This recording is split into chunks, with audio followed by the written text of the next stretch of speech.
Cash and the ticket is yours. Cash and the ticket is yours.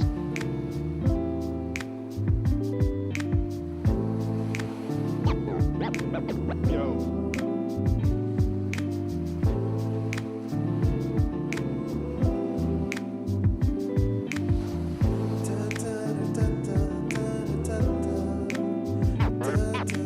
Cash and the ticket is yours.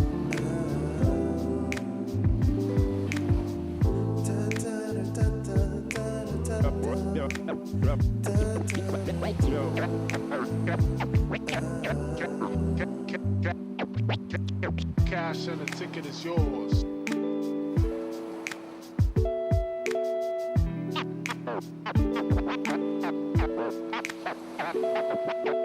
Cash and the ticket is yours.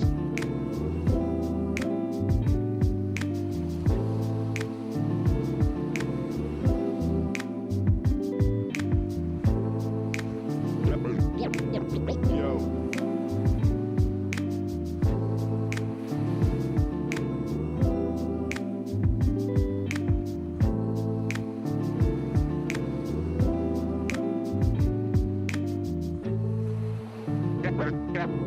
Cash and the ticket is yours. Yours.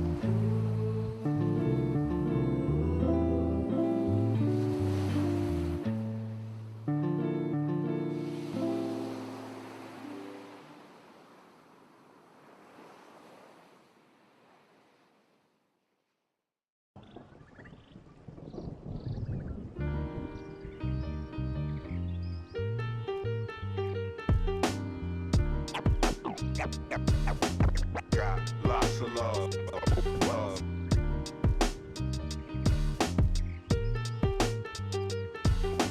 Got lots of love. Lots of love. Love.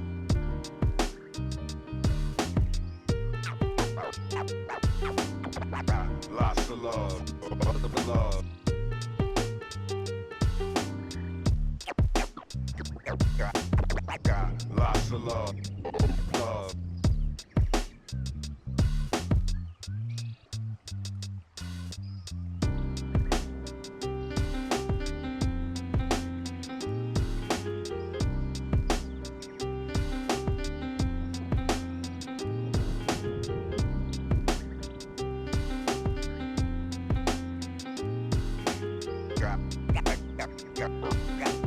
Got lots of love.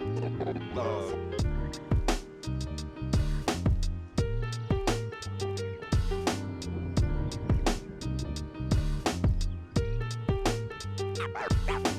Got lots of love. Love.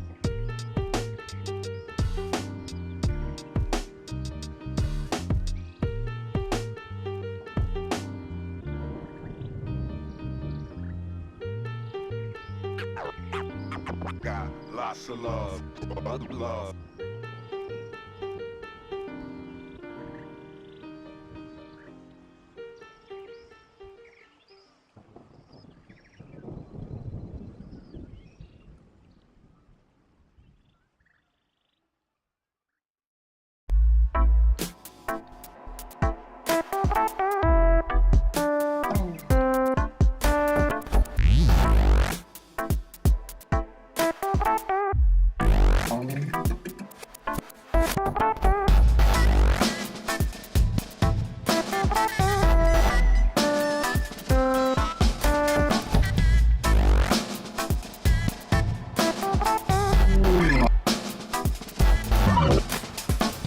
Welcome back. It's a brand new season of CGL.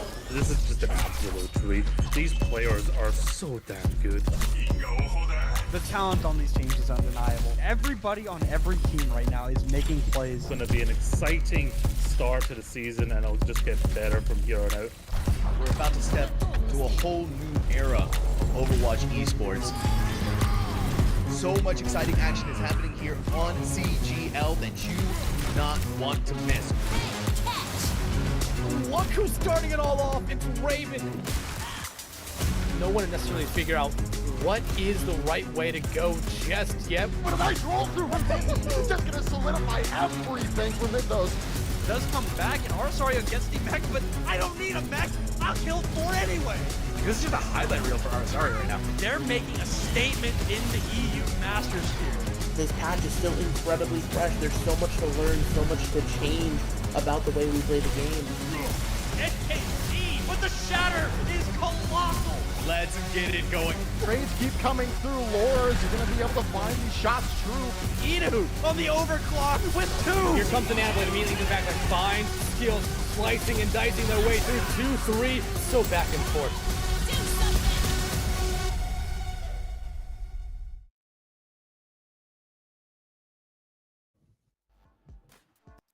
Week 4 of the SNO NA desk continues after what was an incredible EU matchup with plenty of implications for the mid-season Madness tournament happening next week.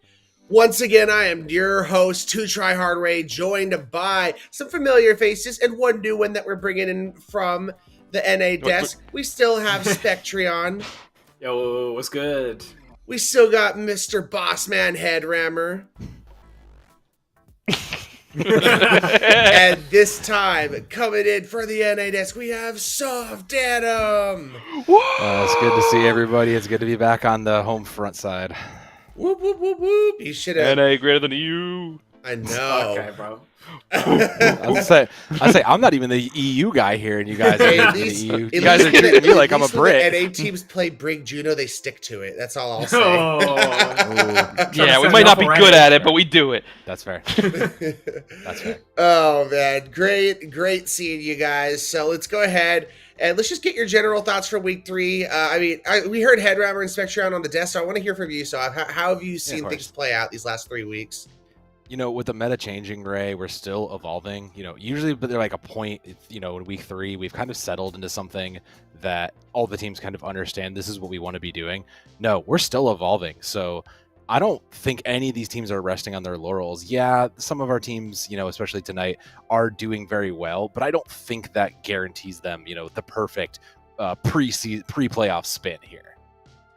Couldn't agree with you more. And with the mid-season playoffs happening next week, Headrammer, I mean, overall thoughts and just a look forward into the mid-season playoffs and what you're kind of looking at here. The midseason tournament is kind of we start getting our early previews of some of those like really good matches, and that's what I'm really looking forward to. You know, sometimes the group stages can be a bit one-sided sometimes, you know, as we're trying to figure out how good the teams are. But, you know, we take the top teams, bring them together, and it makes some pretty good matches. Especially with it being single elim, you know, a lot of times you can see a team drop off you thought it might have went a lot further. Couldn't agree with you more. Spectre, you want to add on to that at all? Not particularly, to be honest. I feel like Headrammer's covered everything pretty concisely. Only that I do think that we are going to see, with mid-season tournament, a really great idea of exactly how hard of a meta what we currently have is, because I think, so I've mentioned, it might not be as stuck in as what we've seen previously. I think it's still very, very strong, but I think we're going to have to be shown pretty conclusively exactly for who this kind of Brig, Juno, Ram, or Diva stuff really is, like who's it for, and who maybe can just go away from it. All right, let me ask you this. How much malding are you going to be doing today? It's not a Spectreon desk appearance if I don't just maul I into don't my know. mind. I was saying, if the meta's evolved like I think it's going, Spectreon, I think you're going to be I think this is just going to be an unhappy night for you. Have we seen Spectreon in a happy mood? I don't know. Valid. All right, let's go ahead and remind you guys about what happened in the EU and what's coming up today in SNO.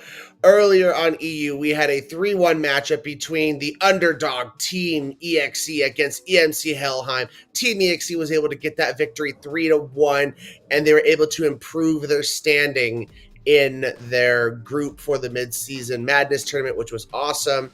And tonight we have YE Snowfall going against Vicious Inferno. We have done the math for you guys. If Vicious Inferno wins this game, They punch their ticket into the midseason madness. If they lose, it's likely they will not be there. YE Snowfall, however, is our #1 seed in this group 2 for the NA console open tier, so it is not going to be an easy task. Headrammer, what are your thoughts? What do you think? Do you think Vicious have a chance? I think they definitely have a chance. I think it's going to be a bit difficult right now. I mean, YE Snowfall, like you said, #1 seed right now in their tier. I don't think they've dropped a single map the entire group stage so far, and that's a bit rough to go against, especially when your team, the record of Vicious Inferno isn't bad. They're 2-1. Have a map diff, I believe, of like 3 or 4. I can confirm they have dropped 1 map so far. One. They've 1 map. Okay, so yeah. Either way, they're a team that's difficult to go against. And right now, also, if you're Vicious Inferno, look how many Vicious teams we have going against each other. Yeah, in Group 2. You want to be the one that's the best one of your org. Honestly, at this point, if you win, you're knocking out other teams in your own org. Yeah, I mean, Vicious Sharks and Vicious Essence are actually playing each other on Sunday, so a little in org rivalry going on there to see which one is going to make the midseason madness. To be fair, if Vicious Essence and Vicious Inferno both kind of, lost pretty bad to Sharks and Snowfall, Sharks would still make it because they have a better map difference. But, that could matter. So if Vicious Inferno, even if they lose, they need to make this a competitive match because who knows what happens with the match between Essence and Sharks. So they just got to make sure you keep that in mind. But so with that in mind for Vicious Inferno, knowing the situation you're in, does that have like extra incentive? Are you going to come that much harder? Can you punch above your belt? Oh, 1,000%. You have to be, in your top gear. You have to be counting and looking at this, especially because how short this, is part 1 of the season is. You have to be aware of that. You have to be looking at this and going, okay, the cutoff point is the 2-2. We need to be above that. This is our only chance to get in the midseason playoffs, get some bonus points, and then really start to, push ahead. This is probably weighing on Vicious Inferno a lot, I have to imagine. They probably have taken up extra scrim blocks, and they have to be ready to throw themselves against the Yeti here. Spectrum, given that there's 3 teams right next to each other from the same org, how does that play into the minds of all of them, knowing, like, as Headrammer said, I want to be the best team that's in our org, because it's not like it's been an org where it's like, oh, we got ourselves a top-tier team or a college where it's like varsity, JV, and then even lower than that. They're all in the same tier. How does that go, you think? It firstly ends up that a lot of these teams will be very intimately familiar with their counterparts. They'll have a really strong idea of how they play. So in the event of a head-to-head, they will be seeing probably a lot of set plays, a lot of hard counters, like spawn reads and stuff like that. In terms of how it affects your mental, just knowing you want to be above them, though, it's a lot easier to be competitive and fiercely so with someone who's familiar to you. It's really hard to be really excited about getting a win over people you just don't know. They're essentially just faceless numbers on a leaderboard. These people, like you've scrimmed with, probably chatted with, chilled with, that should, in theory, make it a lot more competitive. Can't wait to see this unfold as these last 2 days of week 4 conclude. With that, we got a little ad for you guys, and it's going to be for the CGL lowlights featuring none other than Mr. Leg Day. So we're going to have to go ahead and throw that your guys' way. Some might argue that makes it the perfect name. No! Oh, the nade was going to be so big, but unfortunately you have been cucked by a lamppost, so GG. CGL lowlights are back. What is this? Well, all they've created is a little pedestal that says, new victim just arrived. Hey, wait, that's... Why did Velucio try and face tank this? And then that shield bash into it. I'm here to help. They're just so small. They're just too small, Every week on the CGL channel, be sure to check out Lowlights. Don't represent alt, it's hilarious. Always a great series. I kind of asked the desk this morning about this. So have you watched the series? What do you think of it? Oh, of course, it's wonderful. Leg Day just brings... I think we've said it here before. It's really hard. You want to get mad at him because he's roasting you if you're the teams, but he does it in just such a fun and gleeful way where even if you hear it, you just can't get mad because he means it in just good ribbing fun. And we all need that in Overwatch sometimes. We all were making jokes on the desk this morning, saying during our week off we need to do a staff game and give Leg Day the staff game to do that'd be a good lowlights one. on. That'd be good. Oh, that would be a great one. I digress. But next up on the plate for you guys, we got a little bit of a game that we like to do on the desk, and this week Sov Danim is hosting it, so I'm going to turn it over to him. Yeah, if you've been here for the last time, you've seen Language Barrier before. But if for those who haven't played it with us, it's going to be nice and easy. You're going to hear a voice line, and your job is to figure out, number one, who did it come from, and number two, what language is it in. And that gave it away, because it's going to be in a different language. So you'll hear an ultimate voice line, and I'll give you that. They are all ultimate voice lines, so you don't have to worry about it being some random, translated line that's you'll never hear maybe once in a chat or something like that. So your job, you'll hear it a couple times, is to write down and show us. I don't want to try to get anybody out there. I don't want to give anybody some hints, so we're going to write it down. I'll ask you, and you tell me who the hero is and what language is it in. Let's go. Number one is nice and easy for you, I promise. I like to give you guys softballs for number one. Let's hear it. He's setting us up for failure. Personne n'échappe à mon regard. Fair. I said it was a snowball. Get your answer down, and I'll go from left to right.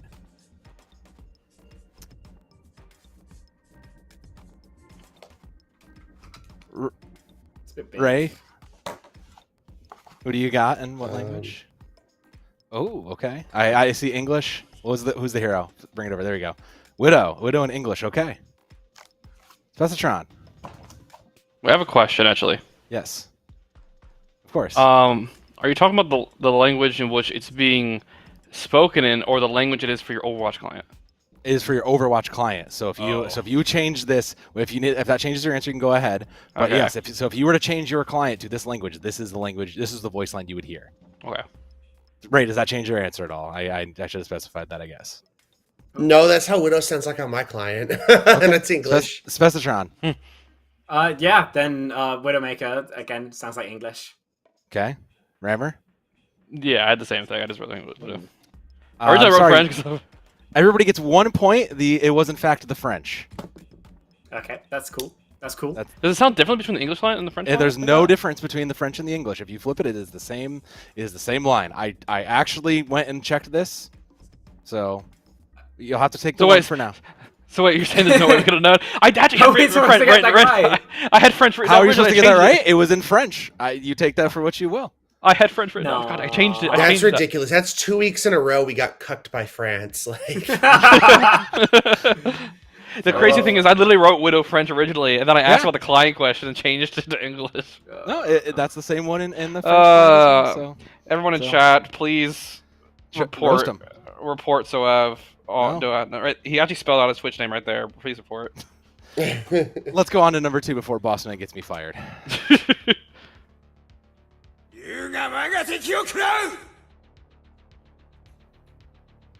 Oh, that's mean. That's mean. I'll give it to you again.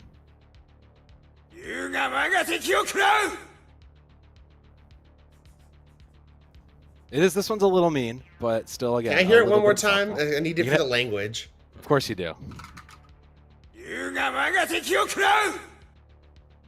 Jeez.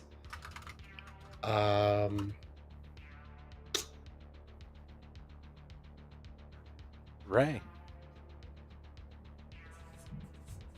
What do you got? Okay. I have. See a Hanzo and Swedish. Okay. Specitron. I've got here. Mandarin. Okay. Hanzo and Mandarin. Rammer. So I had legitimately no idea on the language, and then also I went a little too fast in my answer, and I actually wrote Genji. Genji. Did you pick a language? Do you want to just guess one out loud? No. I legitimately have no idea, so no. Okay. Well, Ray and Specitron will get one for Hanzo, but it is Japanese. That is your Japanese Hanzo voice. Damn, that's weird. Yeah, it's a lot deeper, a lot rougher from what you're expecting. So yeah. That's what makes this fun. You never know what you're gonna get. You never know who you're gonna hear. I never watched Japanese Overwatch on APAC. Sorry. You gotta watch it. You gotta watch the anime. It slaps. I promise. I've got to save my brain cells, unfortunately. Understand? It's all right. You're here. This is late for you. I don't expect you to get get the 100, but it does keep you are at least tied. I expect you to get 100. Well, you're at least tied, so you'll have to settle for that. All right, here's your first really difficult one. Let's go on to the number 3.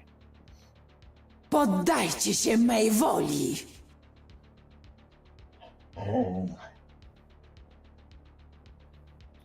We'll give it to you again. Poddajcie się mej woli.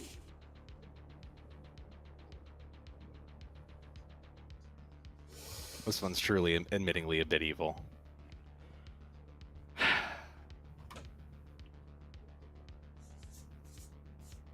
Give it to us one more time for good luck, I guess. While Ray is imagining it.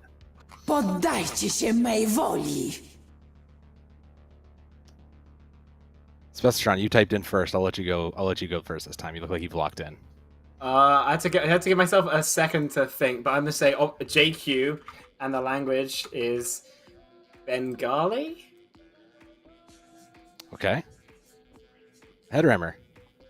I gotta be honest, I had no clue. I didn't write anything. He didn't write anything. I freaking then wrote gonna take a nothing. swing for the fence. Okay.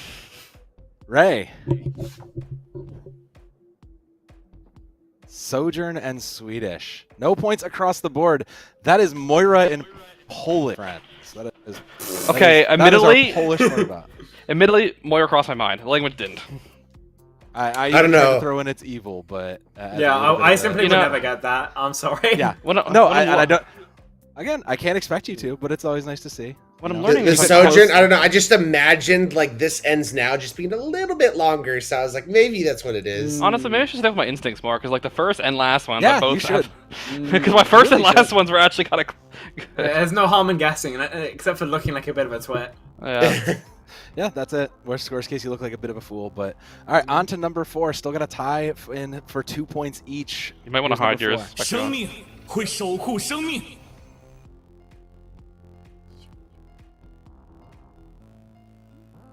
Could we get that one again, please?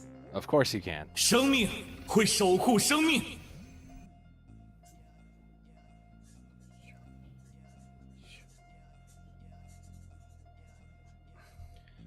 Can I hear it one more time? One more time for good luck. 生命会守护生命。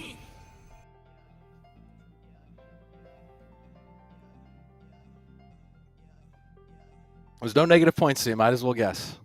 Oh, I'll find a way to go negative. Don't worry. I could start taking away points, but that's too mean. I don't want to do that to you guys. I'm already asking you to try to figure out most of us, and then most of these different languages most of you have never heard. So Yeah, I am. You see, I'm an American individual here, and I genuinely thought Spectron might have had an advantage here, but I'm looking I at don't these know. now. I see I did not. No, I'm struggling so hard. I'm gonna guess, but I don't think it's good. Rammer, I'll start with you then. This time. I put Lifeweaver. What language? Or just skip? I guess I'm just gonna blindly say a language at this point, since I've already learned I should just be guessing things. We'll say Korean. Korean. Okay, I'll take that. Spectron. What if we were, I guess, Thai? Oh, I forgot that. 2 try hard right.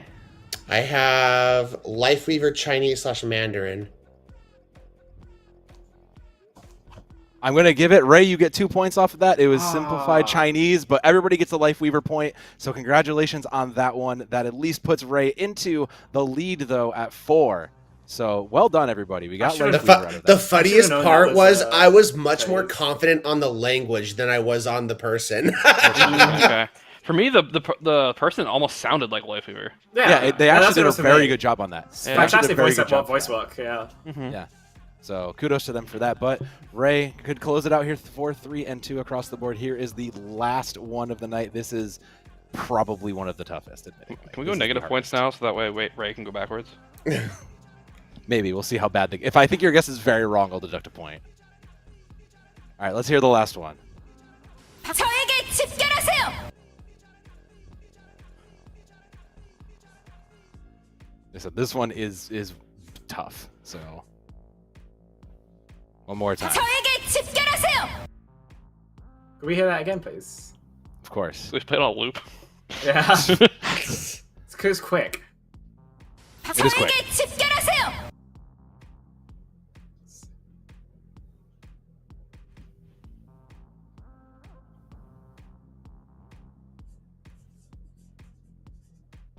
One more time.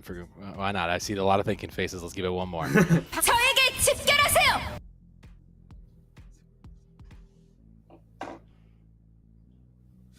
Oh, I'm actually so stumped. That's so bad. I'll start with Ray. I'll start with Ray. I have Kiriko Brazilian. Okay.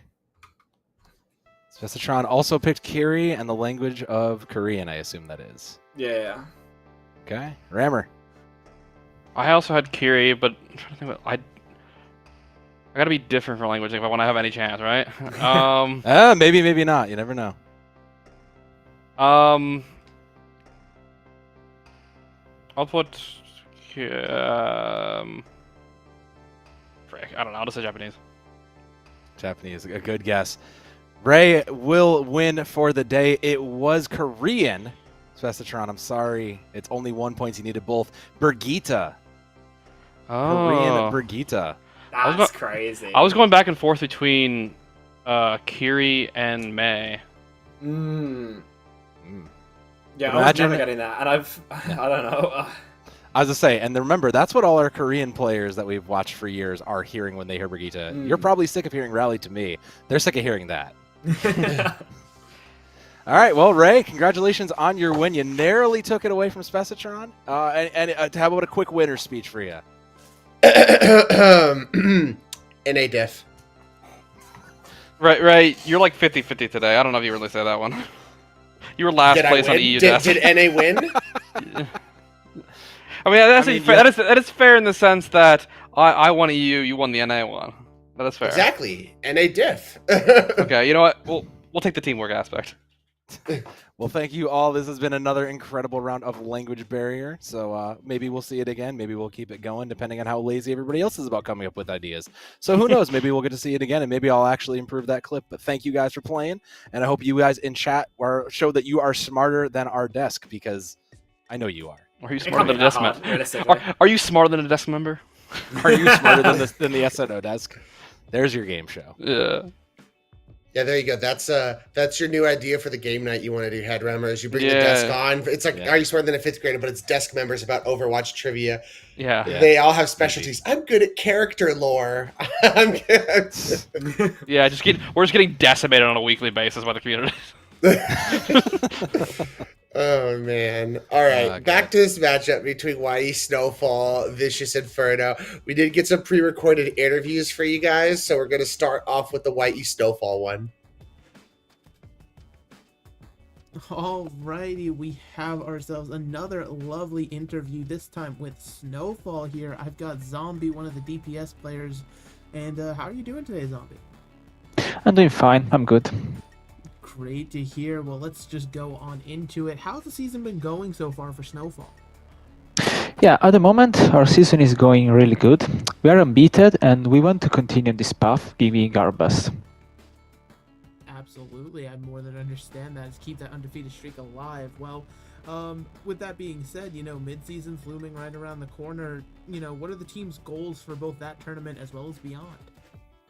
Yeah, we're quite confident in ourselves, so I would say that our goals for mid-season and beyond are winning and get to the finals. But we know that it will be tough, so since there are some teams like Short Boost that are quite good as well, but our goal will be to beat them as well. Alrighty, already have your eyes on a rival. I absolutely love it here. Yeah. Well, specifically for your match tonight up against Inferno, is there any specific prep the team ended up doing?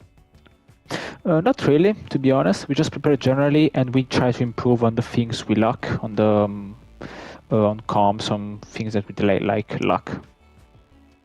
Alright, I more than understand that. And speaking of the comps, can we expect, generic meta? Do you guys have some set comps or maybe some players you want to highlight heading out for this match tonight? Yeah, we will surely play meta, the classic composition like Juno Brig, Itzcan Tracer, or Venture, and Diva Ram. As a player, I would say to look out on Turtle Boy. That is maybe the best player on our roster. Alrighty, I mean, hey, listen, we'll make sure to keep our eyes out and see the pop-off potential tonight. But with all that being said, I'll let you get back to your team. But thank you very much for taking the time to interview. Thanks to you. Alrighty, and we'll throw it back to the desk to let them break down all that information. Look, I'm just gonna say this is Spectron. NA Diff, they say they play Juno Brig. Okay, but like, right, they play it well. Right, everyone plays Juno Brig. Not his EU team this morning. Not his EU team this morning that he printed for. To be fair, they played at the start. I mean, they could play it one time and just abandon it again, like the other team did. Yeah, it's exactly the same as we see Moira one time and they also abandoned it, you know? You know, I'm actually disappointed in myself. I didn't get smug about that on the EU desk. I'm shocked. You were really trying to. Hey, they won with Moira, okay? Like, I was going crazy. And I almost missed it. I had to step away, and then Spectron heard me come back, and he's like, no! Oh, man. I mean, what did you think of that, Sav? I mean, it sounds like they're fair. Like, that kind of relaxed demeanor tells me that they feel relatively confident going into it, which is what you need at this point, right? When the pressure's on, you kind of need to just go, look, we understand the comp. We know what we're going to play. We know exactly what we're going to do. I don't want to stress over it. I just want to go in, play some Overwatch, and trust that that we get it all right. Couldn't agree with you more. We're going to go ahead and move on to that next interview for you guys. Now we have Vicious Inferno.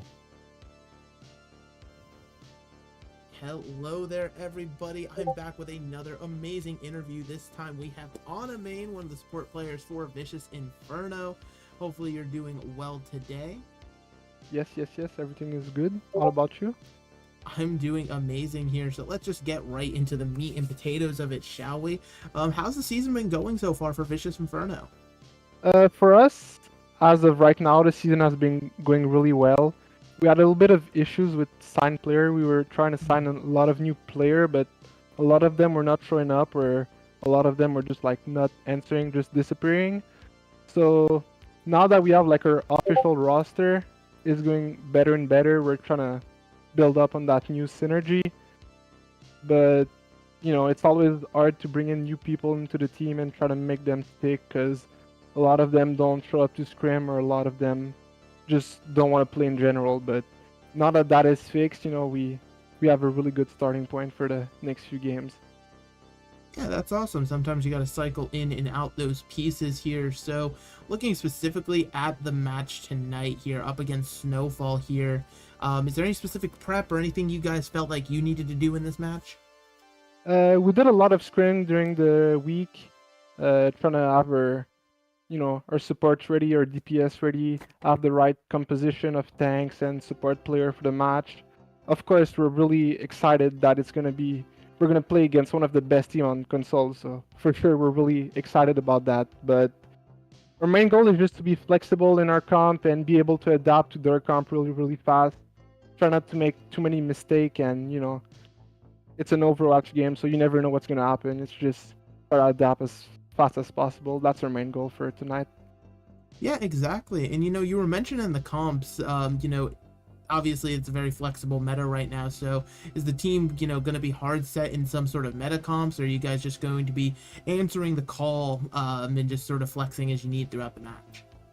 I mean, of course, Juno Brig right now is a really strong composition, especially like in Scrim or in CGL game. But of course, if the enemy team switch to a different comp, we're not just going to stick to Juno Brig. We're going to switch to a different comp, try to adapt. I mean, as far as for DPS, you never know what's going to happen. A lot of our DPS player play Juno or Ashe or Tracer, but of course, if we see the enemy team switch to a hero we really need to counter, of course we're going to switch to that hero and try to counter them, but you never know what's going to happen. Hey, listen, it's just unpredictable. That's how Overwatch is. Well, I'll let you go ahead, take your time with your team. Thank you so much for stopping by and getting this interview with us. Thank you very much. I enjoyed it. Yeah, and we'll send it back to the desk to break things down. Thank you. I'm going to go to you, Mr. Headrammer, for this one. What'd you think of that interview? I thought it was interesting that they've been reworking their roster a lot recently. Because roster issues are definitely things that can be rough to work through as a team, and can lead to situations where you're not getting the practice you need. You're not getting the iterative improvement you need. Every single time, every week, every other team's getting better. And if your team's like stagnating because it can't get that practice, and can't get people that regularly show up in time to build the synergy, your team's gonna struggle. I'm glad to hear they think they've nailed that down now and can start working on that progress. Will it be enough to take down the top team in the tier? Top team in their group. I'm not sure, but I think it's possible we might see better results than what the record currently is from that. We will have to see. With that, we're going to go ahead and take a look at the lineups for these teams, starting with YE Snowfall, the 3-0 top dogs of Division 2. We got Turtle Boy, who we heard in the interview is someone to be looking out for on this team, best player supposedly. We got Zombie, Zen. I don't know how to say that. Go ahead, try it. No, I'm not trying that. That's Young Teggy, no? It's Young Teggy. Young Teggy. Yeah. Okay, and Raven. Oh, I had no idea how to even go about saying that. When in doubt, spelled out letter by letter. Yeah. we could say YNG, but that doesn't really roll off the tongue the same way. Listen, YE Snowfall, undefeated so far. What are they, 3-0? And I can't lie, as you mentioned as well, they've only dropped one map. That map, it was because they were doing a little bit of trolling. I'm going to be so real. I don't think they've been taking a lot of these games too serious. I don't think they've been forced to whatsoever. I think that this might be one of their harder games, perhaps on paper, but I think it's fair to say they're the favorites, no doubt about it.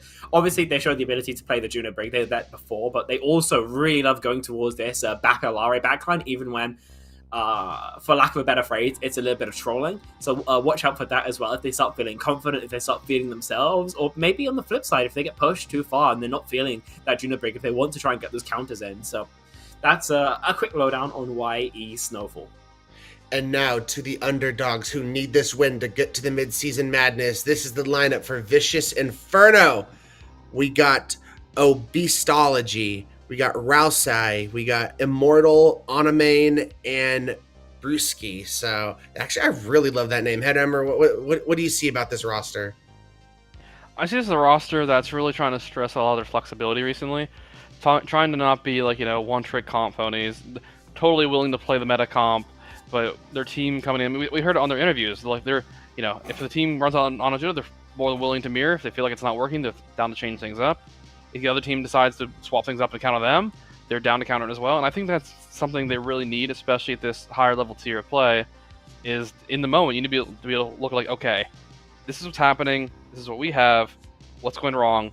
Adjust this. And I think that's something you really need out of a top tier team. Sweet. All right, so I'll just let you go ahead and say whatever you want on both rosters. We haven't gone to you yet. Yeah, of course. So I want to talk about this because speaking of the changes that Henrammer and both Vicious Inferno brought up, the meta still is changing. If you've been watching, if you woke up early and maybe watched the Korea finals, you kind of saw a little bit of a different comp, actually. So I'm now, having seen those kinds of choice of preferences to heroes, I'm actually looking a little bit differently at Vicious Inferno. They want to play the Ashe. They want to play the Genji. Well, guess who's been getting a lot of play recently? Genji. So that actually might lead into their way. Genji and Cassidy have kind of made a comeback. So, you can kind of swap around your hit scans. But when it comes to, looking at that flex DPS spot, if your player is really set in the Genji side, that's a huge boon coming into these changes of meta. Yeah, with that, I think we're going to go to our favorite part, which is the Preds. I don't know if you can do this, Hippie. I don't know if you can hold off on me till last. No. But... No, we're just going to expose them immediately. Immediately expose this fraud. Yeah, I guess immediately exposed. So, so we're gonna go with my Pred, and I have a little bit of a preface. Okay, so there is a line in Soav's contract where he has to have a crazy prediction every time he comes on the desk, and I graciously was like, you know what, Soav, I'm gonna let you have a little bit of a break. I'm a nice guy. I'll do the crazy Pred. This is more of the bold coward pick because it's bold for me to pick Vicious. I'm a little trepidatious because they've been moving around their roster a lot, but they need this to make the midseason madness. So I'm going, they come through big, 3-1, but it's still cowardly because it's 3-1. Which map did they win? They will win. I can't think of the stupid name. The new mode. Clash. Clash. Thank you. They'll win Clash. Okay. Immediately wrong. Everybody knows the one is always Control, Ray. Come on. Honestly, nowadays it's Clash. He's actually right about that one. It is definitely Clash. That's true. Okay. Yeah. Okay. So I respect you for taking that weight off my shoulders, Ray. Thank you. I can't lie, for me, I'm beginning to regret my prediction now. I predicted 3-1 in favor of YE. But I've since matured. I've started healing from the emotional damage of getting my pred wrong earlier, and now I would probably, if I was, predicting now, probably say it's a 3-0. But You can't take it back now. You can't take that back. No, I'm saying this is. I have evolved. I've grown as a person. I was different half an hour ago. He's grown in the last 30 minutes. Exactly. You love to see a king grow like that, for real. All right, what you got? I mean, look. Obviously, Ray took my insane guess, so I had to take the obvious sure thing, which is the 3-0 for the side of an era. Like this, I've said this about other teams too. This is CGL royalty. Like this org has been around forever, probably even predating me and my dinosaur bones. This is a team and an org that knows what they're doing. They're undefeated. They dropped a map because they decided to mess around, but like, come on, this is pressure. This is like game time. They're not going to drop it here. They're just going to try to win this and go home. Vicious will take your pressure and set it ablaze into an inferno. All right, but I hope you're right. I truly hope you're right. Do you though? We'll see. Mr. Headrammer, what you got? Look, I am proud to be next to somebody on the desk that understands what they're talking about and also predicted a 3-0 for YE Snowfall. I mean, pretty much for all the exact same reasons. And look, so up in our here, we stand behind our predictions. This is what we predicted. We're not giving our predictions and immediately backtracking for what we predicted. Hey, I didn't backtrack my prediction. You're like, here's what I predicted, but here's all my excuses of like the reasons why I could be wrong. Look, I'm just trepidatious after hearing that interview. Okay, like it's not a good sign that you've been moved around your roster a lot. All right, I think it's a good thing if you're fixing your roster. Yeah, I would. Well, yeah, but that says you haven't been with your roster building that chemistry as long as you would have hoped. So maybe, but at the same time, though, it could also explain why they didn't have as good results earlier because their team wasn't like what they needed it to be. All right, maybe. Have confidence in yourself. Here, I'm making your arguments for your prediction. Yeah, we're arguing for you. And we have the 3-0. Just hopium. All right, let's go ahead and pull out those caster preds and see what we're rocking here. Tonight we have the amazing Hunter Tane and Twin Salty. Let's see what Hunter Tane went for this series. 3-2 to Snow. This is a very Headrammer-esque pick. That's a classic Hunter pick. He was even last season. He always picked the 5. That is so classic him. But Headrammer this season has mostly been picking 5s because in his heart he just wants a 5 mapper. So look, I can manifest it if I want to. All right, let's see what Twin Salty has. Is anyone able to save me from being the only one? Of course not. No. We got 2 cowards in the chat today. We got Spectrion and we got Twin Salty with the 3 1s. And I kind of just want to bring these guys up and have a conversation with them. Oh man, let's bring them up.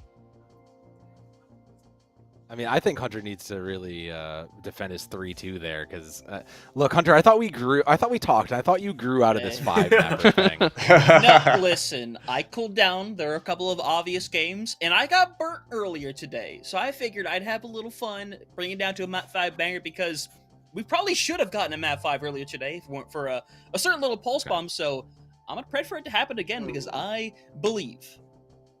Okay. Loving the new background, Twin Salty. How do you feel about uniting as cowards with Spectrion? Hey, no, I will say there's a reason why Spectrion and I are the analysts, right? We know what we're talking about here. 3-1 is going to happen. I know it's going to burn you so bad if you get it wrong. Good... Yeah, oh my god, don't. And we're going to just kind of shift. But, I do think, even looking at common matchups, why you should win this game, but you guys kind of talked about it, meta is kind of shifting right now, at least a little bit. So that's why I kind of left it open. I also think Clash is the one, like, hey, maybe Vicious Inferno win a map. But other than that, yeah, I think this is why he's to lose. Yeah, I mean, I know me and Soaf are the only Clash apologists on this desk, and that's totally fine. With that, we're running over time. We'll get these teams situated, ready to go, and we'll head it on over to Hunter Tane and Twin Salty to take it over, and we'll be back on the desk after the match.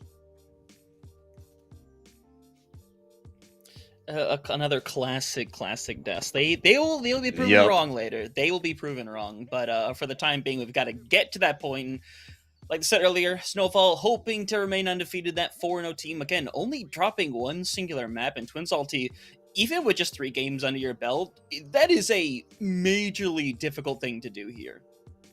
Oh, it's incredibly difficult because right now, especially in this tier, it's a free-for-all, right? It's not like, everybody's kind of close, but you're usually going to have 1 or 2 teams that are above the rest. It's been just barbaric in Console Open this season of how teams just knocking each other down. Snowfall, yes, they lost 1 map. Inferno also played that team, and they won 3-2. So it's not like it's too far off between these 2 teams. I really want to see the adjustments once we get into the map and into the series, because that is where I think teams are going to win or lose this series, because right now you can have a little variety depending on what you're comfortable on. But a lot of it is the coordination. This meta is what wins you maps and is what is going to win you the series. So match that with the counters. And I think that's why I'm leaning towards YE Snowfall. But, with the roster moves that have been going on with Vicious Inferno, with, the little bit of changes going on, maybe they have found the perfect mix.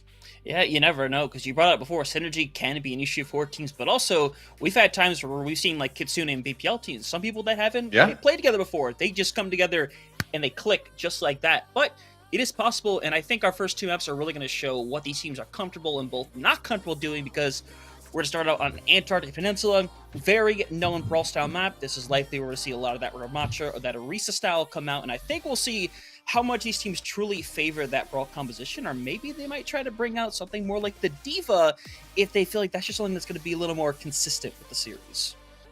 Yeah, Antarctic is going to be Brawl Fest all the time, but maybe we are also seeing now some things that could change. We actually have 2 subs coming in right away.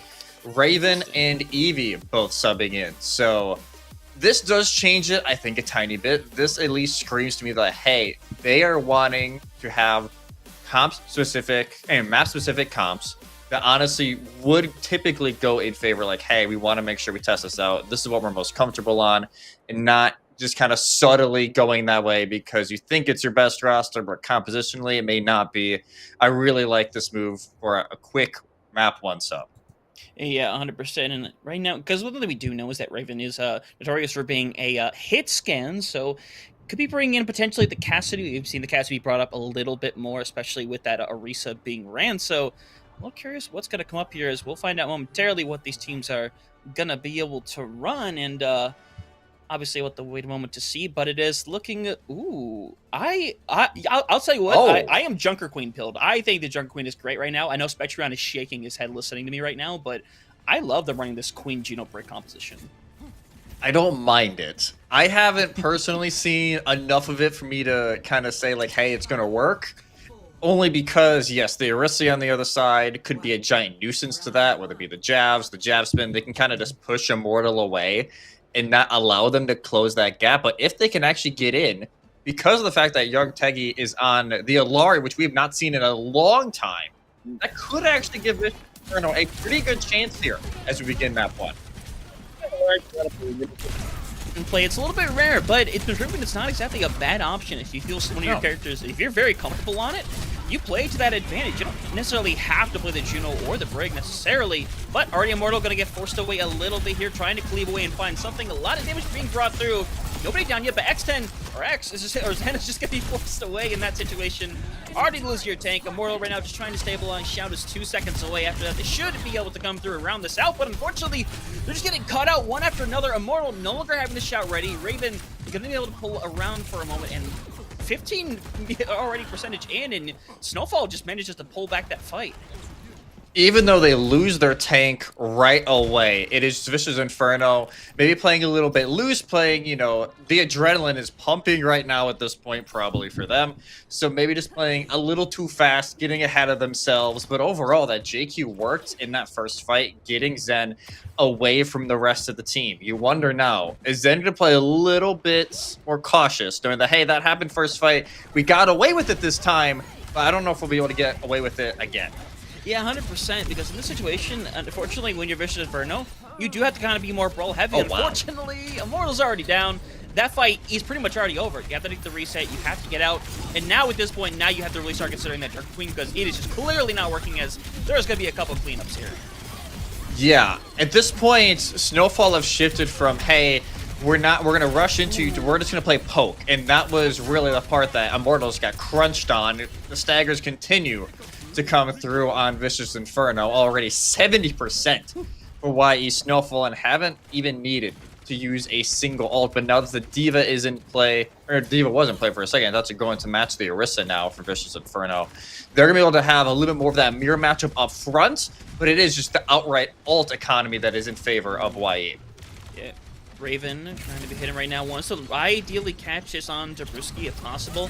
Anime would still be a fine choice, but anybody at this point will be worthwhile as ultimates online for Snowfall. All 5 of them going to be online as a matter of fact, so with this potentially being final fight, they have the ability, but someone has to go and touch that point, and no one's going to touch.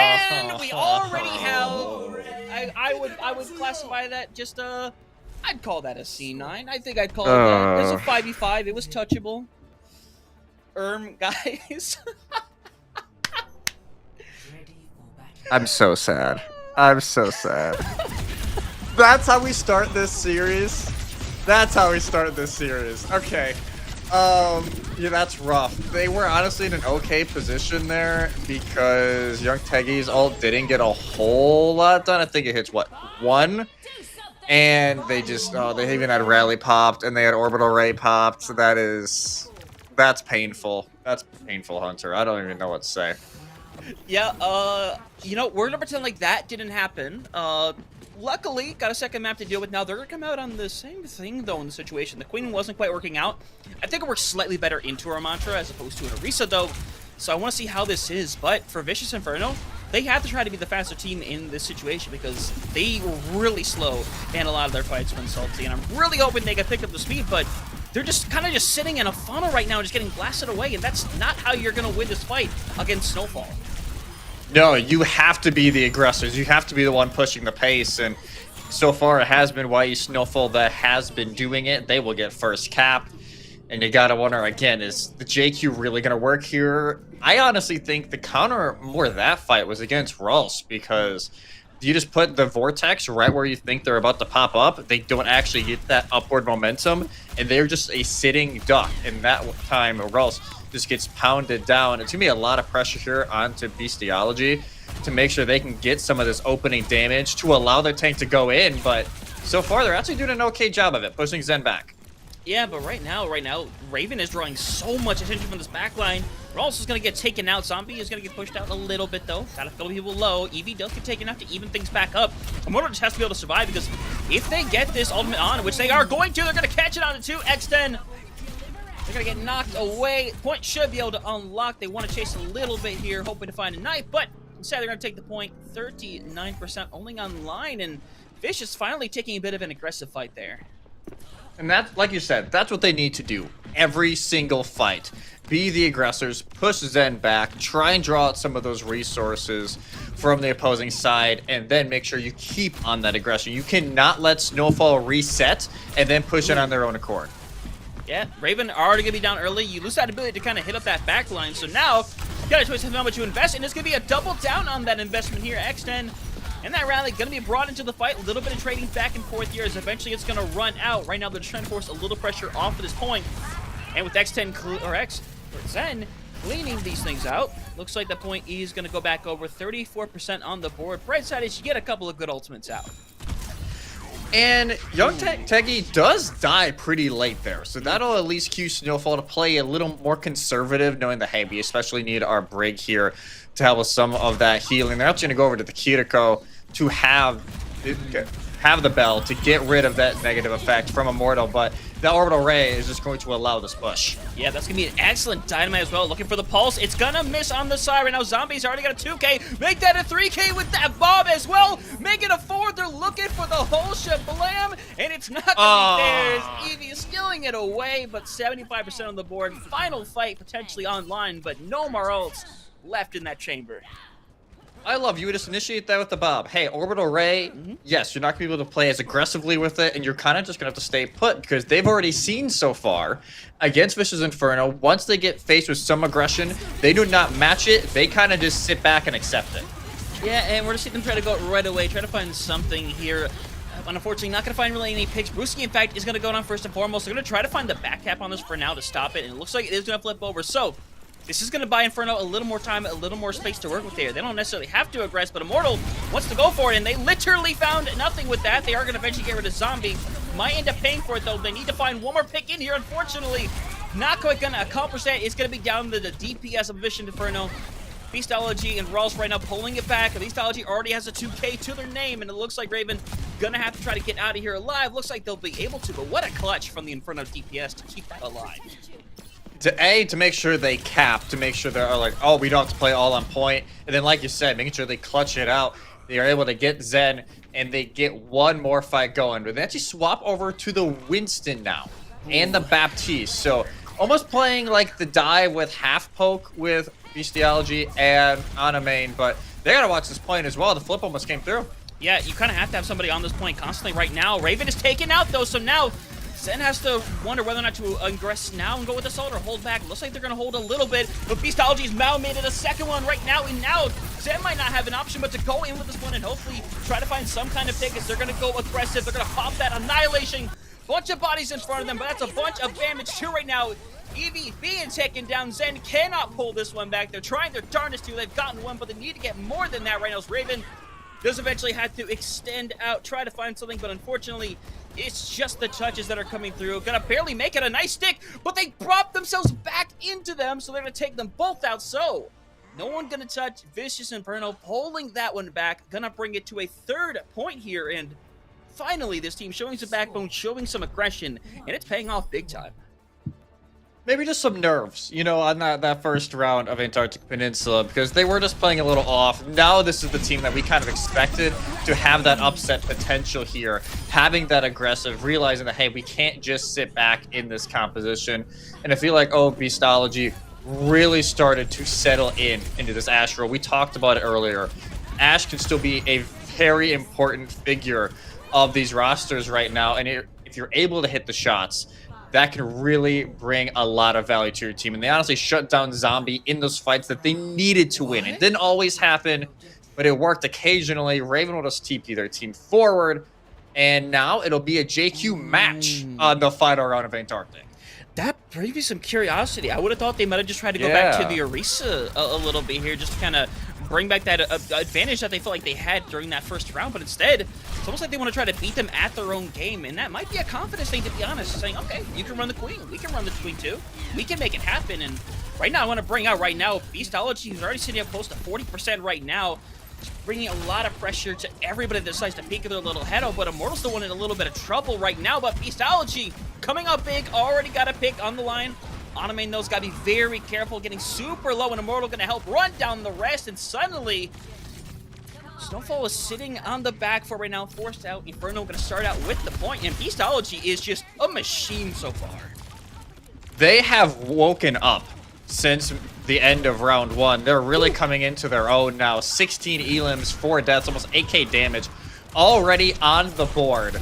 And this is the value that you need. Almost has the Bob already. Zombie a good 10% away, and that Dynamite is also just gonna have that little bit extra value. And they realize here, yeah, Ashe just got left. Yeah, they literally just got split up. They're going to invest the ultimate because almost like, sure, why not? But there's still a bit of rubber situation. They got a little too far ahead of themselves, but still in a 4v3 situation. Walsh just got to make sure to stay alive. Beastology going to use the Bob pretty much just as a just-in-case situation. It will give them a chance to be able to stabilize. It's going to be a rough situation for Raven, but the headshot's going to send them right back to the spawn room. And I think we know who owns this lobby right now. Yeah, that was just a beautiful flick, and they're feeling confident. You see them going forward, and they will get punished for it, and that will be the go button here for Snowfall.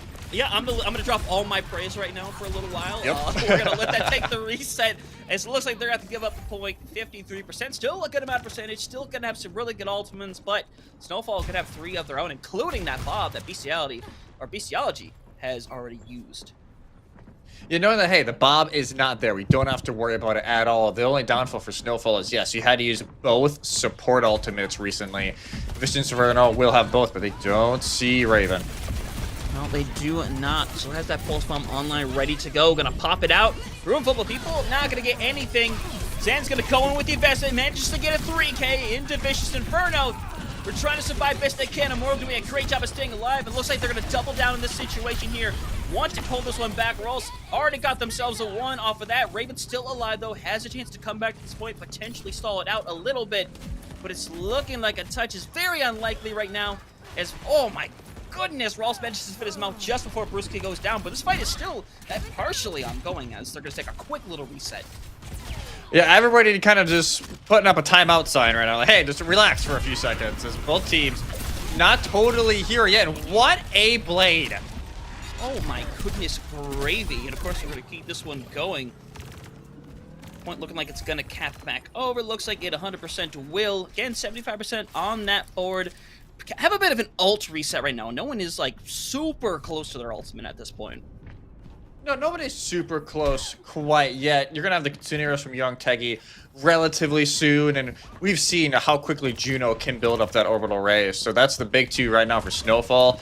Maybe Immortal can build it up, but this will be very much a vanilla fight, which is a must-win, you feel, for both teams. Yeah, and Immortal's gonna be gone so quickly, and they're gonna go with the investment in this. They're gonna double down. So now you just need to get out of here, take your reset. You've got out their ultimate. Now you can take a reset. Waltz gonna die a little late here, but that's perfectly fine. And now, I mean, to insult you, the thing that's needed right now is Immortal to get this ultimate online. Yes, Immortal needs to be able to build up the Rampage because that is their go button, especially if you can draw out the protection Suzu before they use that. That could be an immediate win for Vicious Inferno and get them just that one fight more that they crucially need. But the big thing that's going to be in their way is going to be the orbital ray for EV to keep everybody nice and topped up. But, or maybe not, I guess. Yeah, already going to be taken out now, and now it's going to be a rough situation as the point is going to flip back over, so this is going to be final fight. They're going to go in. It's going to catch on to 2. Zombie is down. Raven's barely going to survive right now, and Zen needs to live, or else this might just be round over right now. The Shout is alive. They're going to have to take a soft little reset. Last fight coming online. Winner is going to take Tall Twin Salty, and Snowfall has many, many ults ready to go. Many ults, like I said, Zen could not die there, and thankfully for them, they don't orbital ray in and right into the Rampage. Yeah, and that might be all that's said and done. Beastology cannot even get off that Bob, and now it's just down to Ross to come in here. Hope to get something. Bob can be thrown in the backer right now. It's just not going to be enough here at the end of the day. Even if they find the pick, it won't quite matter. Retouches are not going to come through. Snowfall going to pull that one back. A full 99-99 there at the end. These teams clearly closely contended. But at the end of the day, Zen comes out on the Shunker Queen and performs, I mean, just as well, quite frankly. And I love them deciding to go for the complete mirror instead. Oh, I love, because like you said, that's a confidence pick, right? That, hey, I think we can match what they're running, and I think we can run it better. And yes, there was some rough patches during that, of course, but they are able to win out the map and go 1-up in the series going into Hybrid. But yes, this was very much a back and forth. You wouldn't have guessed that after round 1 of this map. Honestly, I was getting flashbacks of last week's NA game after that first round of Antarctic. But honestly, Vicious Inferno, I just feel like they got the nerves out of the way that first round. And they're really pushing YE Snowfall in this series. And all of a sudden, this series does look a lot more interesting. Hey, maybe that 3-2 is pretty realistic. I think there is a chance. I think we're going to learn a lot more with the second map as well, where these Queen comps are not going to be super viable. But you know what is going to be viable?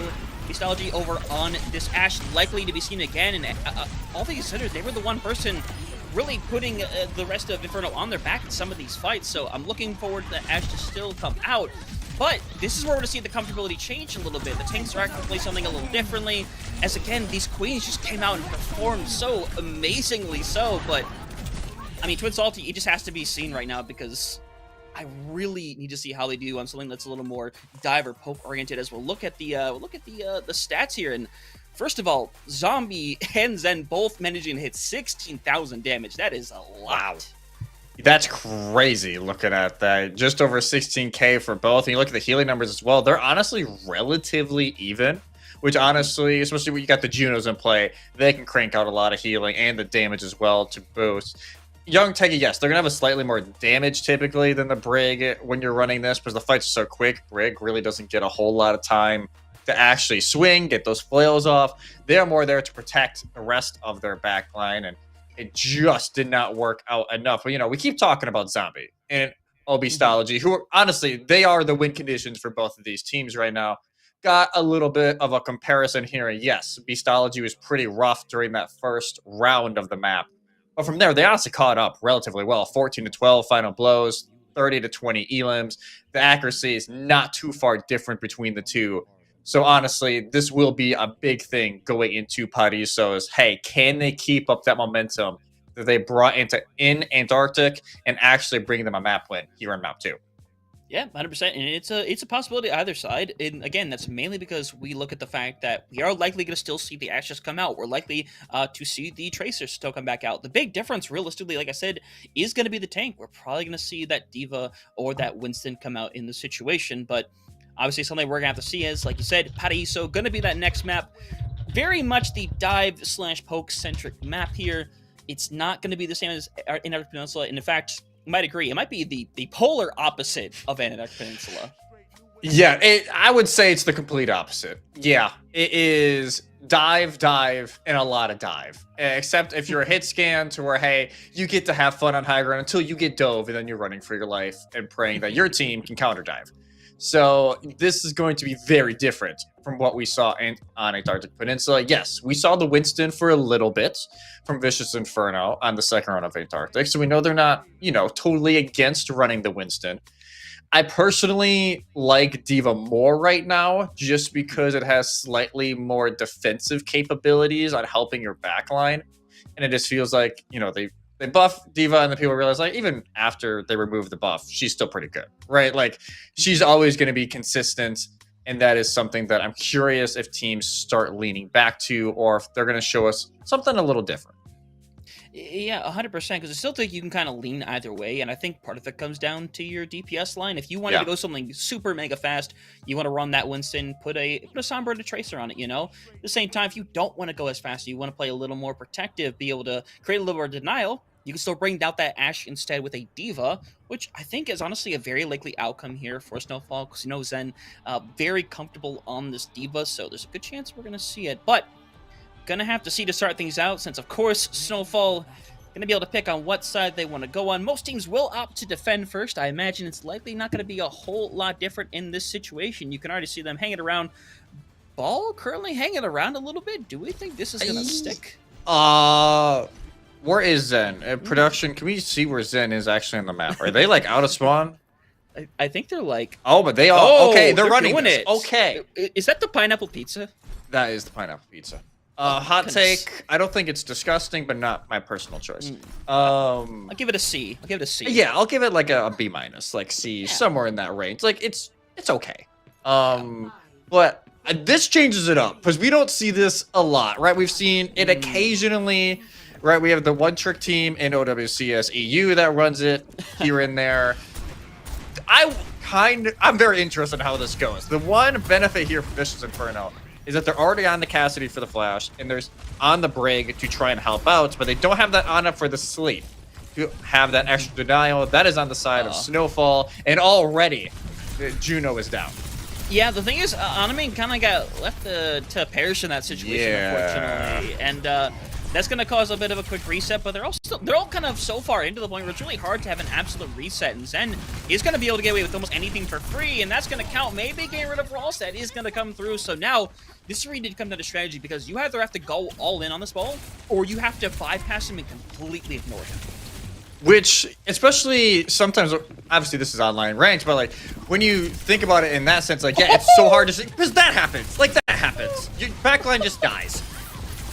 Yeah, not very good. Ravens already got a 2K to their name at their expense. Snowfall clearly very comfortable so far on that ball. They're gonna push back to the spawn room, and I'm making a swap over to that Baptiste instead. Still opting for a slower support line. I'm not sure if that's the way I would opt in this situation. Yeah, that's not my personal preference either. I would have probably gone a Ana of my own if you want to try and like have more self-sustain and protection. That'd even go like a Moira if you want to just be able to get out. But yeah, I think they're just struggling because they're gonna try and sit back and kill Zen. That seems to be what they're trying to buy into when they're slow pushing. Right now, the fact of the matter is they're struggling to get Zen down to half, let alone actually kill them. I mean, yeah, that's the situation right now, is you're not really in the best position to take them out, because, again, you watch that right there. The moment they start putting their attention a little too much into Zen, Zombie or Raven pop up, and they're going to take somebody away. In this competition, when one person is gone from that fight, I mean, you're just in a bad situation. It's hard to come back, because Zen has got another 2 to the name. Immortal looks like they're going to be able to get back, and right now, Vicious Inferno, I don't even think have even touched the point at this point. I don't think they have, yeah. Just thinking about it, it has been over 2 minutes yet to touch the point so far. They at least have some ultimates coming their way. Both support ultimates are online. You have the little bit of a stun from Brewski if you need to with the rally, but the worry is already, there you go, lamp is out. You're gonna boot the map away, and yeah. Yeah, and you don't have to spend a whole lot for that either. You're gonna drill them away. Immortal's gonna try to see if they can get out while maintaining their mech. It's getting super close, and they're not gonna be able to, which means they don't have to take them out. And guess what? There is no cliff nearby to jump off of either. This is rough. Like, this is... I know we were saying, like, flashbacks to last week's Saturday Night Overwatch for NA. Oh, this is... Oh, man. They're going to usher them over, too. Or, they're actually, no, they're just going to try and go for the kills here. I respect that, actually. Don't go out just on your own terms. Try and force them to do something about it. But the downside is, hey, they have yet to still use an ult. And your Ashe is dead. So that's a thing. But you only have 40 seconds. By the time your Ashe gets back, you got 30 seconds. You got 1 fight to win this. And we both know it. Paraiso is a map that you sometimes need to win 2 fights to cap this point, which makes it even more ridiculous. Yeah, the unfortunate situation is that using ultimate, the prerequisite is being alive to use that ultimate. And unfortunately, we're seeing 2 be used. All 3 pretty much used desperation, but the bomb's got a 2K. Just the mysterious bomb comes out of nowhere, gets rid of Zen and Raven, and now this is the chance. You need to start putting a body on this point, start taking a little bit of percentage, but they need to get rid of somebody. Your zombie will go down. The bomb is out, but it's not currently sitting on the cart, and finally, looking like it's going to pay off here, but Immortal has to help out the team right now because that Bob is just sitting on the cart doing some damage. Zen is going to make it back, kind of hanging around right now as their 2 ticks about to be on the board here.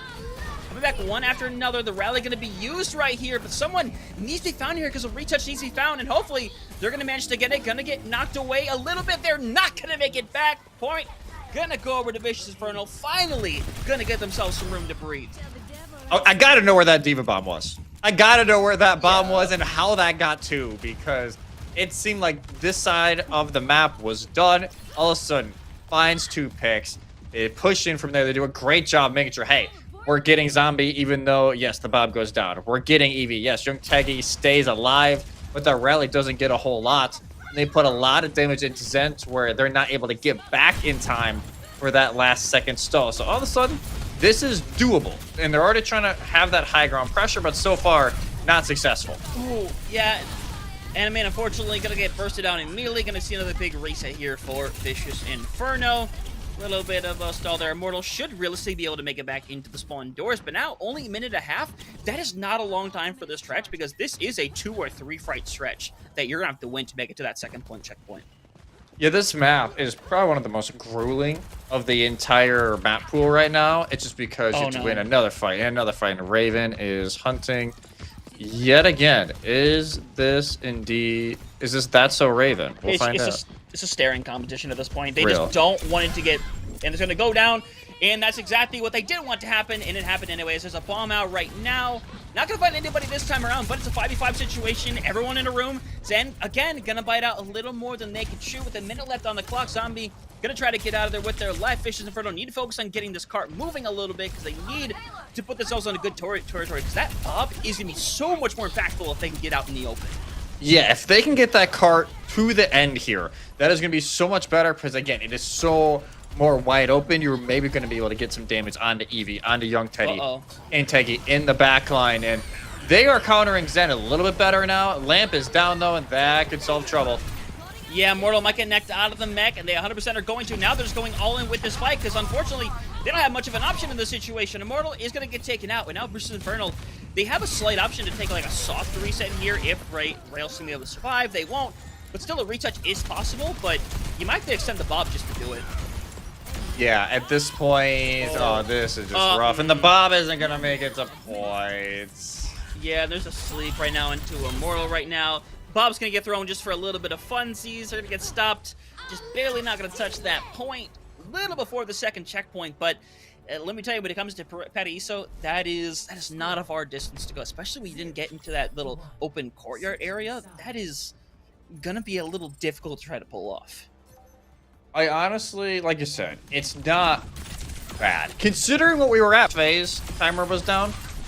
I thought this was going to be a lot worse of a situation here for Vicious Inferno. Because you look at some of these early highlights, they were just getting picked off one by one. They were getting split, and Snowfall were taking those 2v1s, 2v2s, and they were just living for it, especially with Zen on the Wrecking Ball. Not something I thought I was going to see during this matchup, I won't lie, but they played it to perfection for the first 3.5 minutes of this map. Yes, they got countered a tiny bit at the end. Here's the bomb. They just poke out. Oh my god. They were just in the rock or a hard place situation, unfortunately, and they got caught out. But Vicious Inferno gotta play, I would arguably say near perfect in the situation. At the very least, you need to stall out that first point for as long as humanly possible. As you will look at the numbers, Zombie already ticking over at 8k damage right now. Only 1 death to their name. Unfortunately, not the same can be said over for Obistology, who is 2-5, not quite the same performance that we saw from them in that last game. Yeah, just during their attacking round, they could never really get into a position to actually challenge Zombie because they were just getting booped around all the time. The Widow pick here is a little cheeky, and as well, speaking of tanks we don't typically see, the Roadhog's out, right? So this is just gonna be, hey, look at me, shoot at me, just like Wrecking Ball, but in a much more lethal capacity. I'll be honest, I like the Hog a lot. I like the Hog a lot. Immortal's going to get taken out very quickly as well. We have a little comp that we call Hog Tua on my team right now. Oh my god. This is a little bit like it, and clearly it's working out very well. Reading the 110 playbook, apparently, as they're already looking to cap this first point very quickly, and Beastology, the only person that can realistically set up a touch. And I don't think Inferno's going to have the best chance for a retouch here. No, they were playing to go against Wrecking Ball again, and then they see Hog. Yeah, that can be a little different on how you want to try and play against, as well as the Widow. So it's like, yes, you have to pay attention to the giant pig walking around trying to hook your team, but also you have this Widow who can just tap you from across the map, and that's why Gruski has a personal shield right now for Anime on the top high ground. Yeah, and you already see it right now. Zen now to be in a rough situation, but still gonna have everybody behind them to be able to support them, keep them alive, because the thing is that Zen is just gonna be a constant thorn on the side, and the thing is, everyone is gonna have to constantly be looking at them, and it's gonna draw someone's attention, and that's exactly what they want. Exactly what they want. Like, hey, look at me, don't bother about the rest of my team. And yes, these bio nades are pretty decent from Anime to kind of keep the pressure away, and they actually catch Zombie. Okay. They will do that. Cart, though, has moved along a little bit. Already close to that one-fight territory. Raven, though, is surviving the backline. Will finally get taken up by Immortal. Trades should be pretty even either way, but for the time being, gotta take a look at reset right now if you're Vicious Inferno, because at this point, you are in that one-fight territory with how close this point is. Yeah, especially with where this card is right now and where it has to get to, there's not a whole lot of space to work with. Instead, again, these nades have their number, but they just have not died. Oh no, this might spell the toll right here, right now. Nano is ready, that bomb's gonna come online. Gonna push it down. I love the tech. Unfortunately, there's nothing for you there. Gonna get chased down. Zombie, another to the name. The ball gonna be thrown in just fresh and measure. Gonna whole hog this point away. Gonna take a very dominant win here. And why, yes, Snowfall already at match point. I mean, that's a heck of a way to make a statement. On the Hog Widow of all things. Yeah, the Hog Widow on attack and the Wrecking Ball on defense. This is 2024. Like this is where 2024 Overwatch is at, and honestly, I love it. I love that we're just not running Jones. You know what I mean? Even though we saw Junker Queen in map 1. I will say the coordination between Raven and Zen, especially on their defense, was extraordinary. Every single time, hey, Pal Drive going down, Raven was right there to pump in that damage. They were able to catch out those who were alone as well. And this was slightly more of what we expected from Snowfall, at least for the result, even if it didn't come in the exact package that we ordered. Yeah, 100%. Again, we went into the thinking that they were going to be the more favored team, but there was enough of a map difference where we kind of wondered, okay, where to go to a map that's a little more dive-oriented, that could create a difference. And honestly, it might just be that bomb right there, the 2K, that really pushed the series any farther than it really had to in that situation. Yeah. But regardless, clearly Snowfall very confident that they can play anything into this. They have completely gone with the mirror and beat them on it. They've come out on the Hog and the Widow and beat them on it. And now it's the question of, what do you do now if you're a Vicious Inferno? Because you didn't make it work on the dive. You were 50-50 on the brawl. And I mean, again, just at the stats, just Zombie managing to hit that 10K right there, it's unbelievable, quite frankly. Yeah, and you look at Raven, like, yes, they didn't have as much damage, as some of their cohorts. They even had less, almost less than Rawls on the other side. But it's the fact that they were always there to finish off the kills from Zen, especially on that defense. And on the Widow, yes, you're not going to rack up a ton of damage. It's those final blows that you want to look at. So, honestly, overall, it was just the DPS line having the time of their life there for YE Snowfall. And we said, Beastology, they are going to be one of the massive win conditions for Vicious Inferno. They got silenced because of the efficiency of the dive that YE Snowfall were running. And as we look at Zen's stats, you can see exactly why. As look, 9k damage, a crap ton of damage taken, and yet only 2 deaths. So you got to also give a lot of credit to that support line for keeping them up. I mean, 100% in the situation, and it's not like, you take a look over at Immortal, and they had somewhat of a similar stat line between, you look at final blows, eliminations, damage done, it's all there, but it is the coordination that is really doing it for Zen and the rest of their team. We are constantly seeing right now Zen in the same spot as Raven. We are not seeing Beastology in the same spot as Immortal. That is the big difference right now. One team is comfortable playing fast or slow, but as soon as you're in a situation where you are forced to fight first, we have seen Vicious Inferno kind of crumble down in that situation, unfortunately. And I don't know if that's an issue where they are more comfortable playing slow in the first place, or they're just not comfortable playing as quickly as Snowfall is willing to. Yeah, I honestly think it's just they like playing slightly slower, which isn't like a horrible thing, especially if we get to high, escort later on a non, divey map. Yes, playing slightly more conservative, making sure you know exactly when you want to push in is a great thing. But on a map like Paraiso, where even if you don't make a phenomenal push and a phenomenal move forward, you can still catch the opposing team off guard because it just takes so long in between those fights. The gamble is worth it. So I think that'll be the big thing now. They have to force a reverse sweep, and that is easier said than done against a team who's only dropped 1 map so far through 3 games.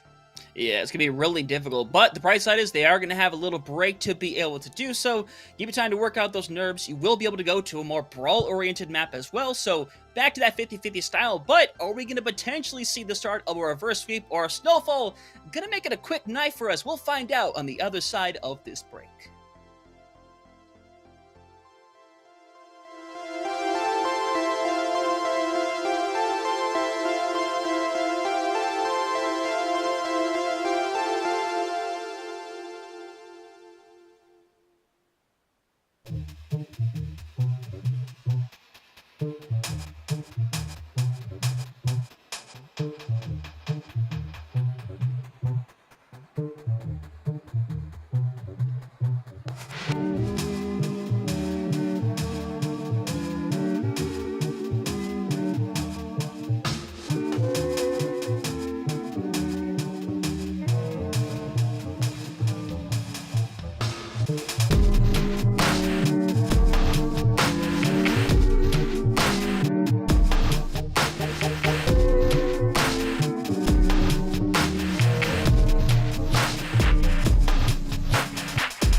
Match point already on the rise here today at that 2-0. And right now, Snowfall trying to close things out, make it a quick night for themselves. And unfortunately for Vicious Inferno, already find themselves against the wall, trying to pull this back, trying to give themselves a little bit of breathing room. But Twin Salty, it's going to be a very tough thing to pull off from here because Snowfall has come out on quite a few different compositions so far. And frankly, haven't looked uncomfortable on a single one of them so far. Yeah, it's honestly just been like, hey, which comp is kind of going to work so far for Vicious Inferno? None of them have really stuck, and the only one that kind of worked was that JQ comp over on Antarctic Peninsula, but then they just got matched on round 3, and they got beat on that comp. So they're definitely worrying a little bit right now on like, hey, what do we want to run? Their benefit is the next map type, we kind of talked about in the pre-show, is that, yeah, it's Clash. So anything can literally happen on this map type. It is chaos incarnate. But this is also a map where we can really see snowballs happen very, very quickly. And it feels like push in that same way. It's where, hey, if you win this first fight, you win the first point, you're going to have ults. The other team is not. You can win second point that way. And you just keep trying pressing that forward. And all of a sudden you're up, 3-1, 4-1 as you go back on objectives. So they need to make sure that they can stop the bleeding early if Snowfall is able to win this first fight. Yeah, and the other bright side, like you said, is that this is a very brawl-oriented map. There is a little bit of room. There's a lot of high ground. You could run characters with a lot of that vertical mobility. But I think in this sense, if you want the best shot of winning this Vicious Inferno, I think you need to come back out on the Queen comp. Because at the end of the day, that middle point, those are going to be the most important fight. And as long as you can dominate those, you can take this map away. And at this point, I don't think it's really worth going to anything else because, like you said, you have proven that this is the one kind of comp that you feel this comfortable on as we look at the Faramari, by the way. Yeah, hey, look at that. But yeah, this is, if you're gonna do it and force the rush again on a map, this is where you're going to do it. Like this map and this entire game mode is built for rush comps. It feels like old King's Row before people realize you can actually run dive. So this is where, like, hey, what they're on right now, Junker Queen, Juno, Brig, with the Tracer as well. This can work great on this map. Seeing the Mercy on Snowfall is a little they're swapping concerning. right? They gotta. They're not. They are. Thank Okay. God. I was say that was something. I know we've seen a lot of weird stuff tonight. Ooh. That was not something that needs to be on the bingo card. Yeah, so going into this week, we saw earlier today that one of the teams tried to run the Ana on this map. It didn't work very efficiently so, but still got to wait and see what goes down right now. It's going to be Zen over back on that Dramatra. Immortal going to stay on that Queen as we were hoping for, but they're already going to get forced out a little bit. Getting super low, and in fact, just going to get ran down once again. Snowfall going to take that very first fight aggressively. It's going to pay off big time. That first point already going to be taken away, and the DPS of Inferno just trying to force themselves to stay alive as Ralse is looking like they're going to barely get out alive. Yeah, they will barely get out, but the damage is done. First point goes their way. Now we make our way over to Objective D, and you said there's a little bit of high ground here, and that's where actually Snowfall are going to make sure they can set up first going into this point. That is going to force Vicious Inferno to play underneath and to try and wrap around to try and get some pressure on the high ground, because if not, it's a losing battle. Yeah, bright side is you can kind of hang around here a little bit, cap this away, because eventually someone is going to have to drop down under this point to be able to stop it. And it looks like it's going to be Zen that's going to drop first and foremost. Sport's going to hang up online with Zombie right now, who's going to drop in with that Deadeye right now, going to get rid of Beastology, and now with the Mortal already down, this is going to be a roll-through right now. We're going to enter that 2-0 territory because realistically, there's not going to be a recontest from Ralse or Anamain as they're going to be taken out, and Mortal already going to head over to that Winston instead. Yeah, already like, hey, the JQ is not going to work, because every time they tried to push in, they get antied by the bio-native. Eevee and Zen just punishes them from there. Raven has the pulse already sneaking in the back again, but the recall is forced this time of Beastology, who actually has one of their own. Yeah, still ready to go right now. Gonna hang around, gonna go for it. It is not gonna quite stick the landing, but Raven looking to be able to do the same. Unfortunately, not quite going to. Anime nearly falling into it as we're gonna see the recall being used, and point very unlocked at this point. Vicious Inferno, this is a must-win right here, and they're going to bring out the Orbital Ray just to be able to solidify this right now. The rally going to be used, and Zen is probably thinking about going all in, and they are. They're going to go for the full investment. Omertal getting super low right now as Brewski's not going to bother with that rally in this situation. Unfortunately, everybody in a rough situation, as Zen has already gotten rid of two. We're likely going to see the first and second cap if they can't take a reset here. Looks like they are going to force out, and they're going to give out the first tick here with a recontest on the way. Yeah, first tick confirmed. Recontest will come in before the second tick. Having the Beastology already gone, but even more ults now getting poured in to ensure that the bleeding can stop at some point. Yeah, and it looks like it will go back over. You still got that tick coming through, so right now it's 3-0 right now, but with the cleanup, Vicious Inferno looking like they're finally going to take their first point away. They invest quite a bit to do it, but at the same time, Snowfall also invested very heavily to try to close it out then and there, so Vicious Inferno, I mean, if there's a chance for them to get any momentum in the series, it's got to be right here on Point D. They need to win Point D. They need to, and that is the start you need. You're able to catch off Raven. They're not going to be able to build up this pulse, at least when this objective unlocks. They're going to be lucky to even be at the point by that point. So this is a great way to at least start off the fight, but you got to make sure you win this actual full team fight with the Primal Rage in hand. If you want, there you go. That is exactly what you need. Again, look at them. They're taking fights a little quicker right now. Beastology going to be able to stay alive as well. We see a little bit of that pressure on that point right now. Tracer going to get hit with that recall. Raven does manage to get rid of one. Unfortunately, not going to be enough. And now, right now, with Immortal kind of hanging around the background, eventually going to come back. A recontest doesn't look very likely. You see them kind of starting to push up. They're thinking about it, and it looks like they are going to try to go through with it. But they're going to barely go with that touch. Going to get knocked away. It's going to go through 3-2 now. Vicious Inferno 1 point away for making this a tie game. And this is how you want to do it. Again, continue the snowball back the other direction. Woo! Pulse Bomb misses. Ralse is healed up, and now they can push in. The rally is on the opposing side for Young Teggy to try and force away Immortal and Beastology. But that should be the Annihilation first. Well, yeah, but already going to take it out, but Sen has already gotten rid of two. This fight's not super winnable at this point, but you can still come back into this. Beastology's still alive. You still have the Pulse Bomb. A Rika test is not fully out of the cards, but it's a risk if you go for it. It's a massive risk if you try and go in for this, but honestly, it's a risk you may have to take. They are positioning for it. Can Beastology get there? No. They instead are going to try and play for the high ground around objective D. Hey, they need to win 3 in a row now. Point blank. There is no, hey, we can win 1 and then lose 1. You need to win 3 in a row, so alt rotation is going to be critical for them. For Snowfall, they can just throw everything in this. They know they just need this objective to win the series. Oh, no. Yeah, and that nade not very hot right now. We're going to see that Nano being brought up by Zen right now. Mortal needs to try to stay alive here. Zen getting pressured a little bit. Rough situation, getting super low. We're going to see that Nano gonna eventually wear off. Still a 5v5. Someone needs to be taken out right here. And if you can get rid of one of these supports on the side of Snowfall, it would be massive. But the Deadeye gonna catch on to Fruski, and that was the ult they needed to keep online. And Zen running down the rest. Beastology needs to try to catch something here, but it's becoming too little, too late already. Just Immortal trying to stall this point out a little bit. The stick comes through, but it's the last person you wanted to hit. Oh, Beastology needs to try to go for another touch here. Not gonna happen. Snowfall take the 3-0 away. Will remain undefeated going into that mid-season tournament. That is a nice pick-me-up there for YE Snowfall, because it wasn't the cleanest map from them by any means. But granted, everybody is still trying to learn how to play around Clash, because sometimes there can be that reverse momentum that builds up. If you're up 3-1 or 2-1, after going over to A or E, but this time they made sure, hey, we're not going to let it happen. They find the pick onto the Brigitte, which is exactly what they needed to take the rally away and take any hope for Vicious Inferno to start the reverse sweep away as well. A brilliant 3-0 for YE Snowfall and a great way to go into the mid-season madness.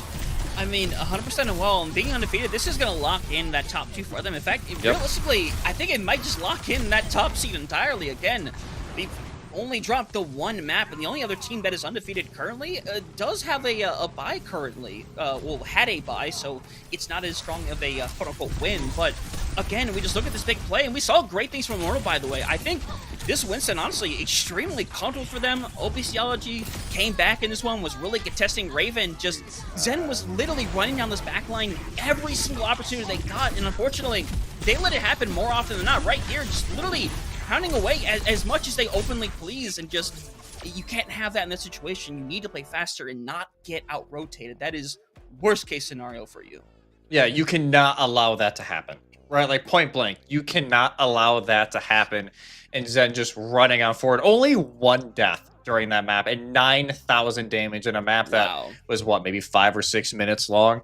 That is an incredible pace, and there's a reason why, you know, we've talked about them a lot tonight because of the fact that they have such playmaking potential and a great way for YE Snowfall to go 4-0 for Vicious Inferno. It will not be so much of a great day for them. They have to go back to the drawing board. And yes, they had a little bit of roster move arounds here with roles and stuff. And you could tell, right? Like, there was a few moments to where, especially on Putty, so the coordination maybe wasn't there as much as you would want it to be, especially on a map like that, where it is so critical to have the timing right. But we saw signs tonight. Hey, this team could be a dark horse if they get some more reps in. I'm not sure their status right now of the mid-season madness. We'll have to kind of wait and see how other games fall and where they kind of fall in the standings. But even come season-end playoffs, this could be a team that could make some noise. I mean, 100%, like you said, even if you don't get through that midseason tournament, and that does suck, of course, but that kind of gives you an extra week to not have to worry about competing. That gives you the opportunity to have more scrim blocks. It gives you the opportunity to learn a bit more, to watch a bit more in that scenario as well, because you're able to watch all these top teams now play over here, and they're not able to see you. They're not able to see what you're doing, so you have a time to readjust, but of course, it still stings to have the 3 at the end of the first half of the season, but it's still a long time away until we get to the playoffs. Still very capable team of making noise, getting into the playoffs, and maybe, hey, who knows? Maybe there's a rematch later down the line. You never know. We have the chaotic double elimination bracket for a reason. It's all possible. Yeah, exactly. Like double, bracket resets and, these kind of tournaments are built to like, hey, we're going to give you another chance at this. So I'm looking forward to seeing how they can do it. But right now it is the story of YE Snowfall and even running some non-conventional looks. We saw the Roadhog today. We saw the Wrecking Ball today. They really kind of showed a variety that I think is needed right now for this meta. and they are a team to look out for here in the console NA Open.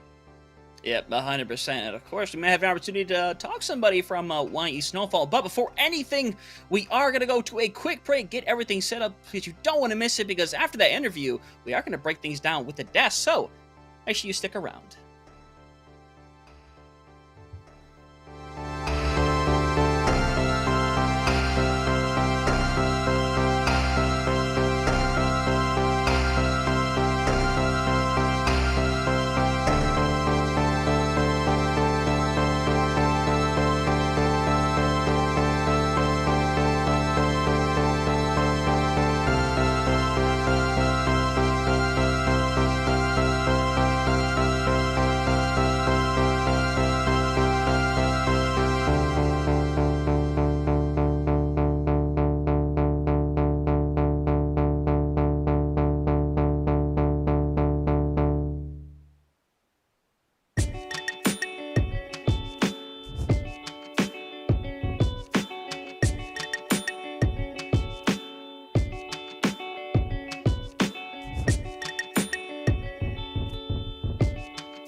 Welcome back from our break, ladies and gentlemen. We are on the other side of a 3-0 on the side of Snowfall, coming off of a big win, keeping themselves undefeated going into the mid-season tournament. And joining us for a nice little interview is going to be Zombie. And first of all, congratulations on a 3-0 today. And not just that, but a perfect season as well.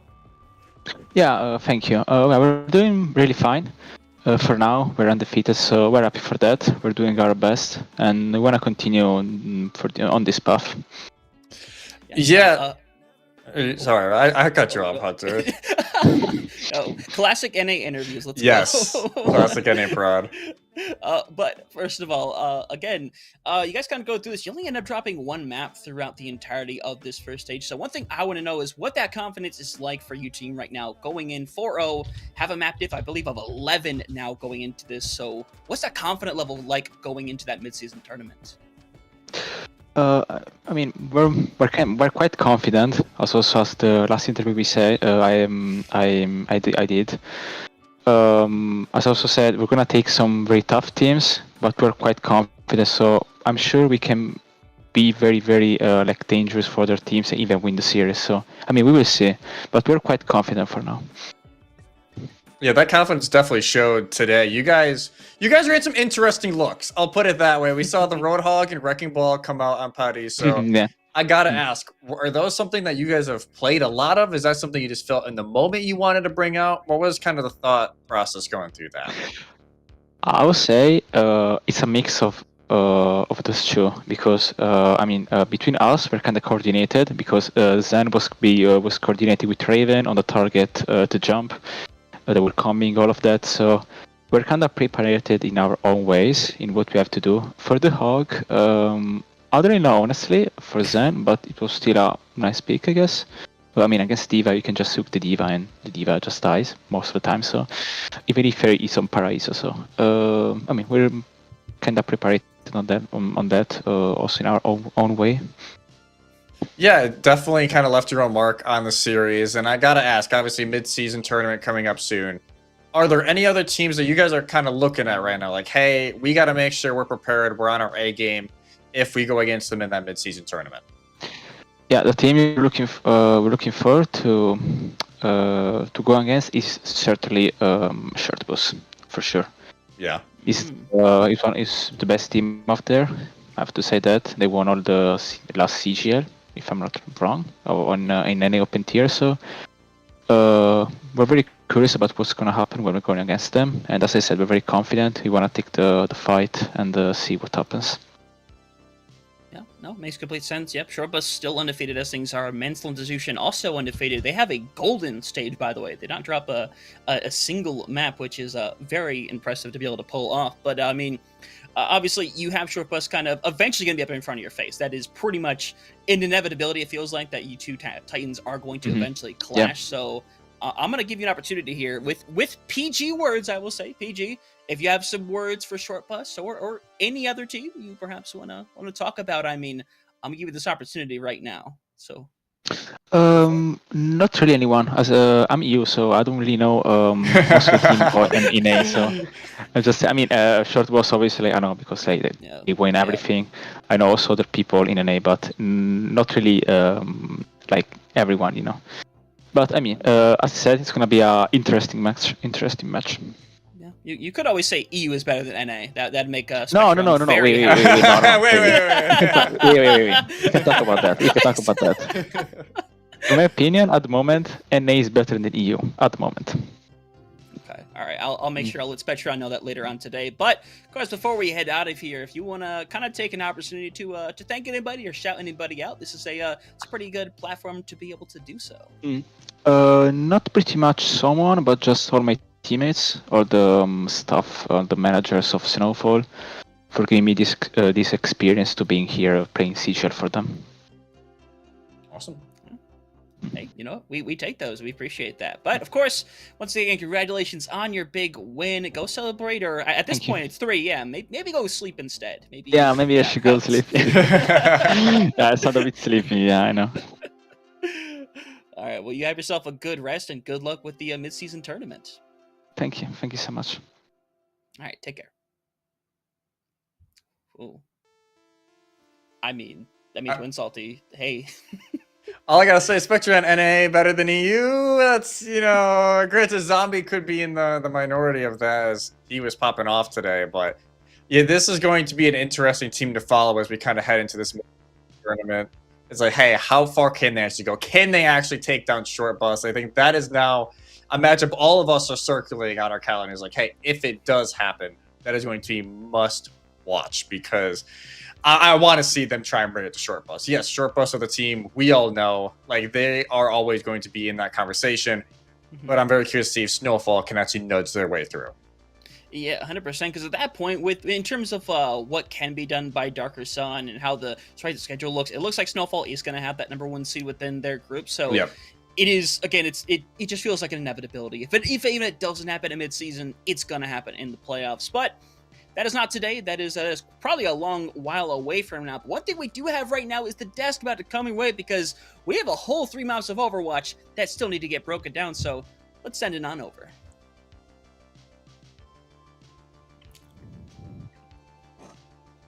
Well, welcome back. That was definitely a match. We're not going to act like, I printed the wrong team. That's okay. But it was hopeful. It was in the contract, a SOAB, that he had to have a bad pred.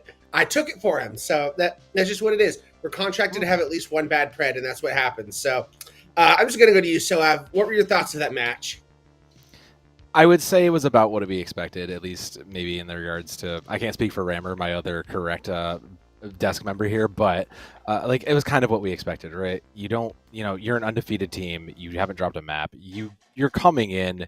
You're just kind of cruising. You just kind of understand what you need to do and what needs to happen. And there were some moments where we were all kind of, a little shaky on the bench. Immortal had some great moments on the Junker Queen, but it felt like Snowfall just kind of went. We never really saw this before. It takes us a little bit of time to get used to it, and then the rest of the team just kind of played their game and decided they wanted to win. Spectrum, you want to take the baton and keep going with that? Yeah, I thought there was some really nice, especially on sub-level on Antarctic Peninsula, there was some quite nice ebb and flow being played by Vicious Inferno, really quite clean macro. They were hitting some shots at this point, but I think compositionally and obviously they were just a bit of mechanically outclassed as well. Outside of that, though, they did really struggle. I think that the kind of dive that we saw from Vicious Inferno lacked much idea or focus. It seemed that they were trying to do everything and therefore didn't achieve anything at all, spreading themselves too thin, so to speak. It didn't help. Of course, they were being dismantled by Raven and Zombie, just 3-2-1-ing people. It seemed like just on cooldown. Some of these dives were absolutely brutal. We can see it here. You just don't live these, right? You just don't live these. But, what I would have liked to see, maybe some backline trades, attempts to ignore the ball, or even go towards a backline more like a Kiriko Lucio that might have a better chance. We didn't end up seeing. Unfortunately, they just ended up getting cooked a little bit on Paraiso. We move to Clash, and it seems to be more of the same. Not really being able to win fights at a disadvantage towards them in any way, shape, or form. Just needing to be given a lead by the game mode to close much out. It wasn't a total snowball, I didn't think it was a totally one-sided match, but I think it was very clear for all to see, that YE Snowfall were the better team. All right, Mr. Bossman, break it down for us. What did you see? I agree with what a lot was said here. I think it was obvious that YE Snowfall has way more team experience and is, has a lot of that mechanics behind them. But I think it also shows, we heard from them in the interview that, Vicious Inferno been going through a lot of roster changes. They're a little bit more of a team that's been going through these adjustments to try to build that teamwork and synergy. And we saw a little bit on display in that first map of when things are all working together, they can absolutely do that. And they were so very close to winning that first map on a composition that does require a bit more teamwork in order to play. Some of these compositions we saw from YE Snowfall on Paraiso, you don't really need much more coordination between I'm slamming and just one clipping somebody. Whereas the little brawly comps require a little more push and pull back and forth, which requires the entire team to be on the same page. And we did see some of that from on that first map. Obviously, the series got a little bit away from them, and maps like Paraiso really do benefit from being able to just out mechanic your opponent and throw them off guard. But I don't think I think there's some potential for this team moving forward. To me, it kind of felt like YE Snowfall was the better team the whole time. Even on the first map, it felt like they almost were that was a little too close for comfort, and kind of were just all right, let's just bang this out. And the next two maps were pretty much blowouts after that. But I think all in all, if Vicious can get their teamwork together, get that roster in order, and really get it together, I think they have a chance. I mean, they're only 2-2. They missed the midseason playoffs, but they are live and well for the regular season playoffs, and that's really what matters at the end of the day. So that is fantastic. As we move on to talk about our series MVP, and we pretty much were going back and forth, and we did end up on a singular player, and that is going to be XN Zen.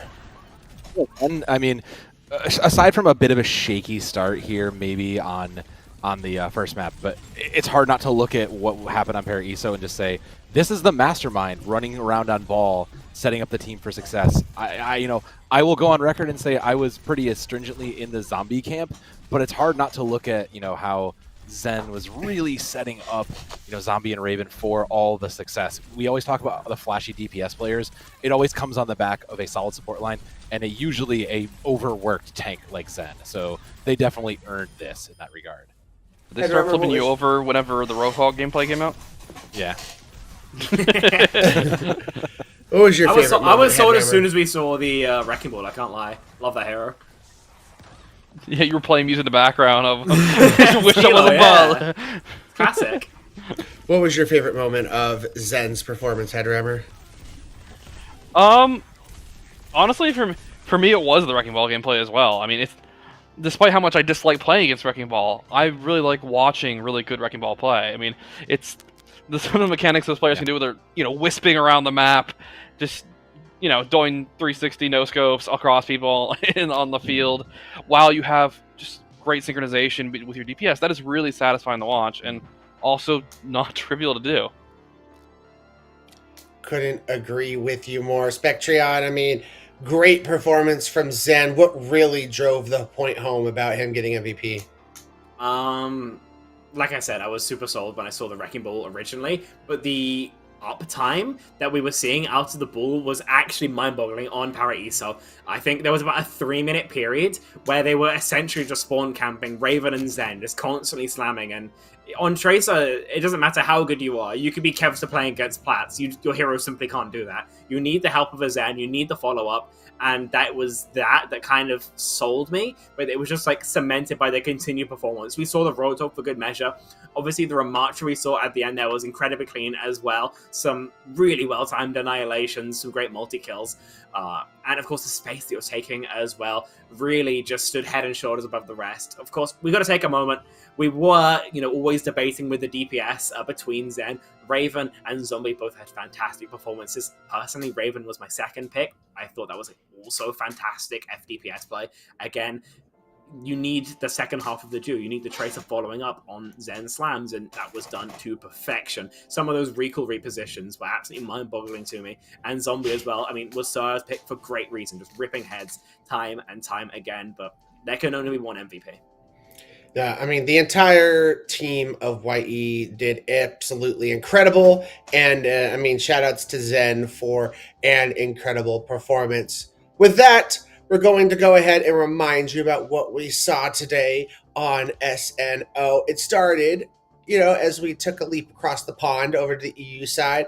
Nice little 3-1 underdog story. Team EXE getting the big dub over EMC Helheim and improving their standing in the mid-season to hopefully have a better matchup round one.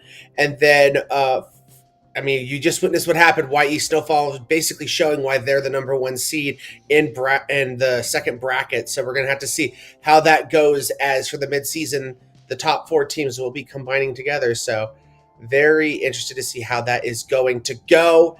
And then reminder that next week we will be having SNO back again for EU and NA. They will be the mid-season playoff games, so likely to be grand finals type situations. So that's always going to be great to see, everything on the line. We got map points and match points on the line for the teams.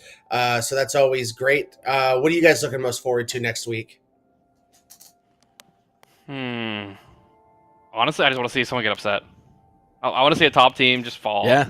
Maybe that's very spiteful or something like that, or I just like chaos, but I think it'd be very fun to see a team maybe get knocked down a little bit. No. Everybody loves an underdog story, Rammer. I can get with you. On the counter side, I want to see the excellence. I want to see the top teams. I want to see these undefeated teams like YE just continue to dominate. I want to see them assert and show us why they are the kings of their division. I think for me, I just want to see good play. I know it's a bit of maybe a cliche, but I just want to see teams play well. As long as we're executing our macro correctly, as long as these are good ideas being shown on the server, then that's what I'll be most happy with. Well, for me, I think everyone knows this at this point, I am very much a short bus stan. And we had them week number 1 on SNO, and they absolutely wrecked 3-0. I want to see them go against some of the other top-tier teams in their division and see if they can continue to show that they are the ones to beat after coming off a big championship last season. I think that's incredibly fair. It's hard not to look at. If you've even been here last season, you know that teams like Short Bus and Red Team just are true legends for that reason, right? Can't wait to see it unfold. Before we go ahead and close out, any final shout outs for any of you guys before we end the stream for today? Shout out UK Uni Overwatch. Shout out Warwick Freshers Tournament one time. That's it for me though. I actually heard you have a bone to pick with somebody. Yeah, hey, I mean, look, Ray, you and I know as non-analysts we can't get things right, but sorry to Insulty, you left out a couple analysts and one of them got it right this week. So just remember when you're looking at who's doing things and who's calling each other what, just remember in the future who's really analysts. I feel intimidated. I'm just here. Damn. And Headrammer, how's the lawsuit coming along? My lawyer has advised me that I should not be commenting on these matters publicly. As expected. Fair enough, fair enough. All right, with that, we are going to wrap up SNO for this week. Make sure to follow. Make sure to have the notifications on so you know when we go live, and make sure to join the Discord if you're not in it already, and get that stream ping because we're going to be streaming as many of the matches next week for the playoffs as we can. And of course, we'll be back for SNO next week. So it's going to be a crazy fun week, and you guys should always be up to date on the most recent information of what we're going to be streaming. But with that, I've been 2TryHardRay, joined by Spectrion, Soav, and Headrummer, and shout outs to our casters, Twin Salty, Hunter Tane, as well as our prod, Orange, Cry, Hippie, Rhino, and June for doing all the things that they do to make this broadcast that great. And we will see you guys next week for another edition of SNO.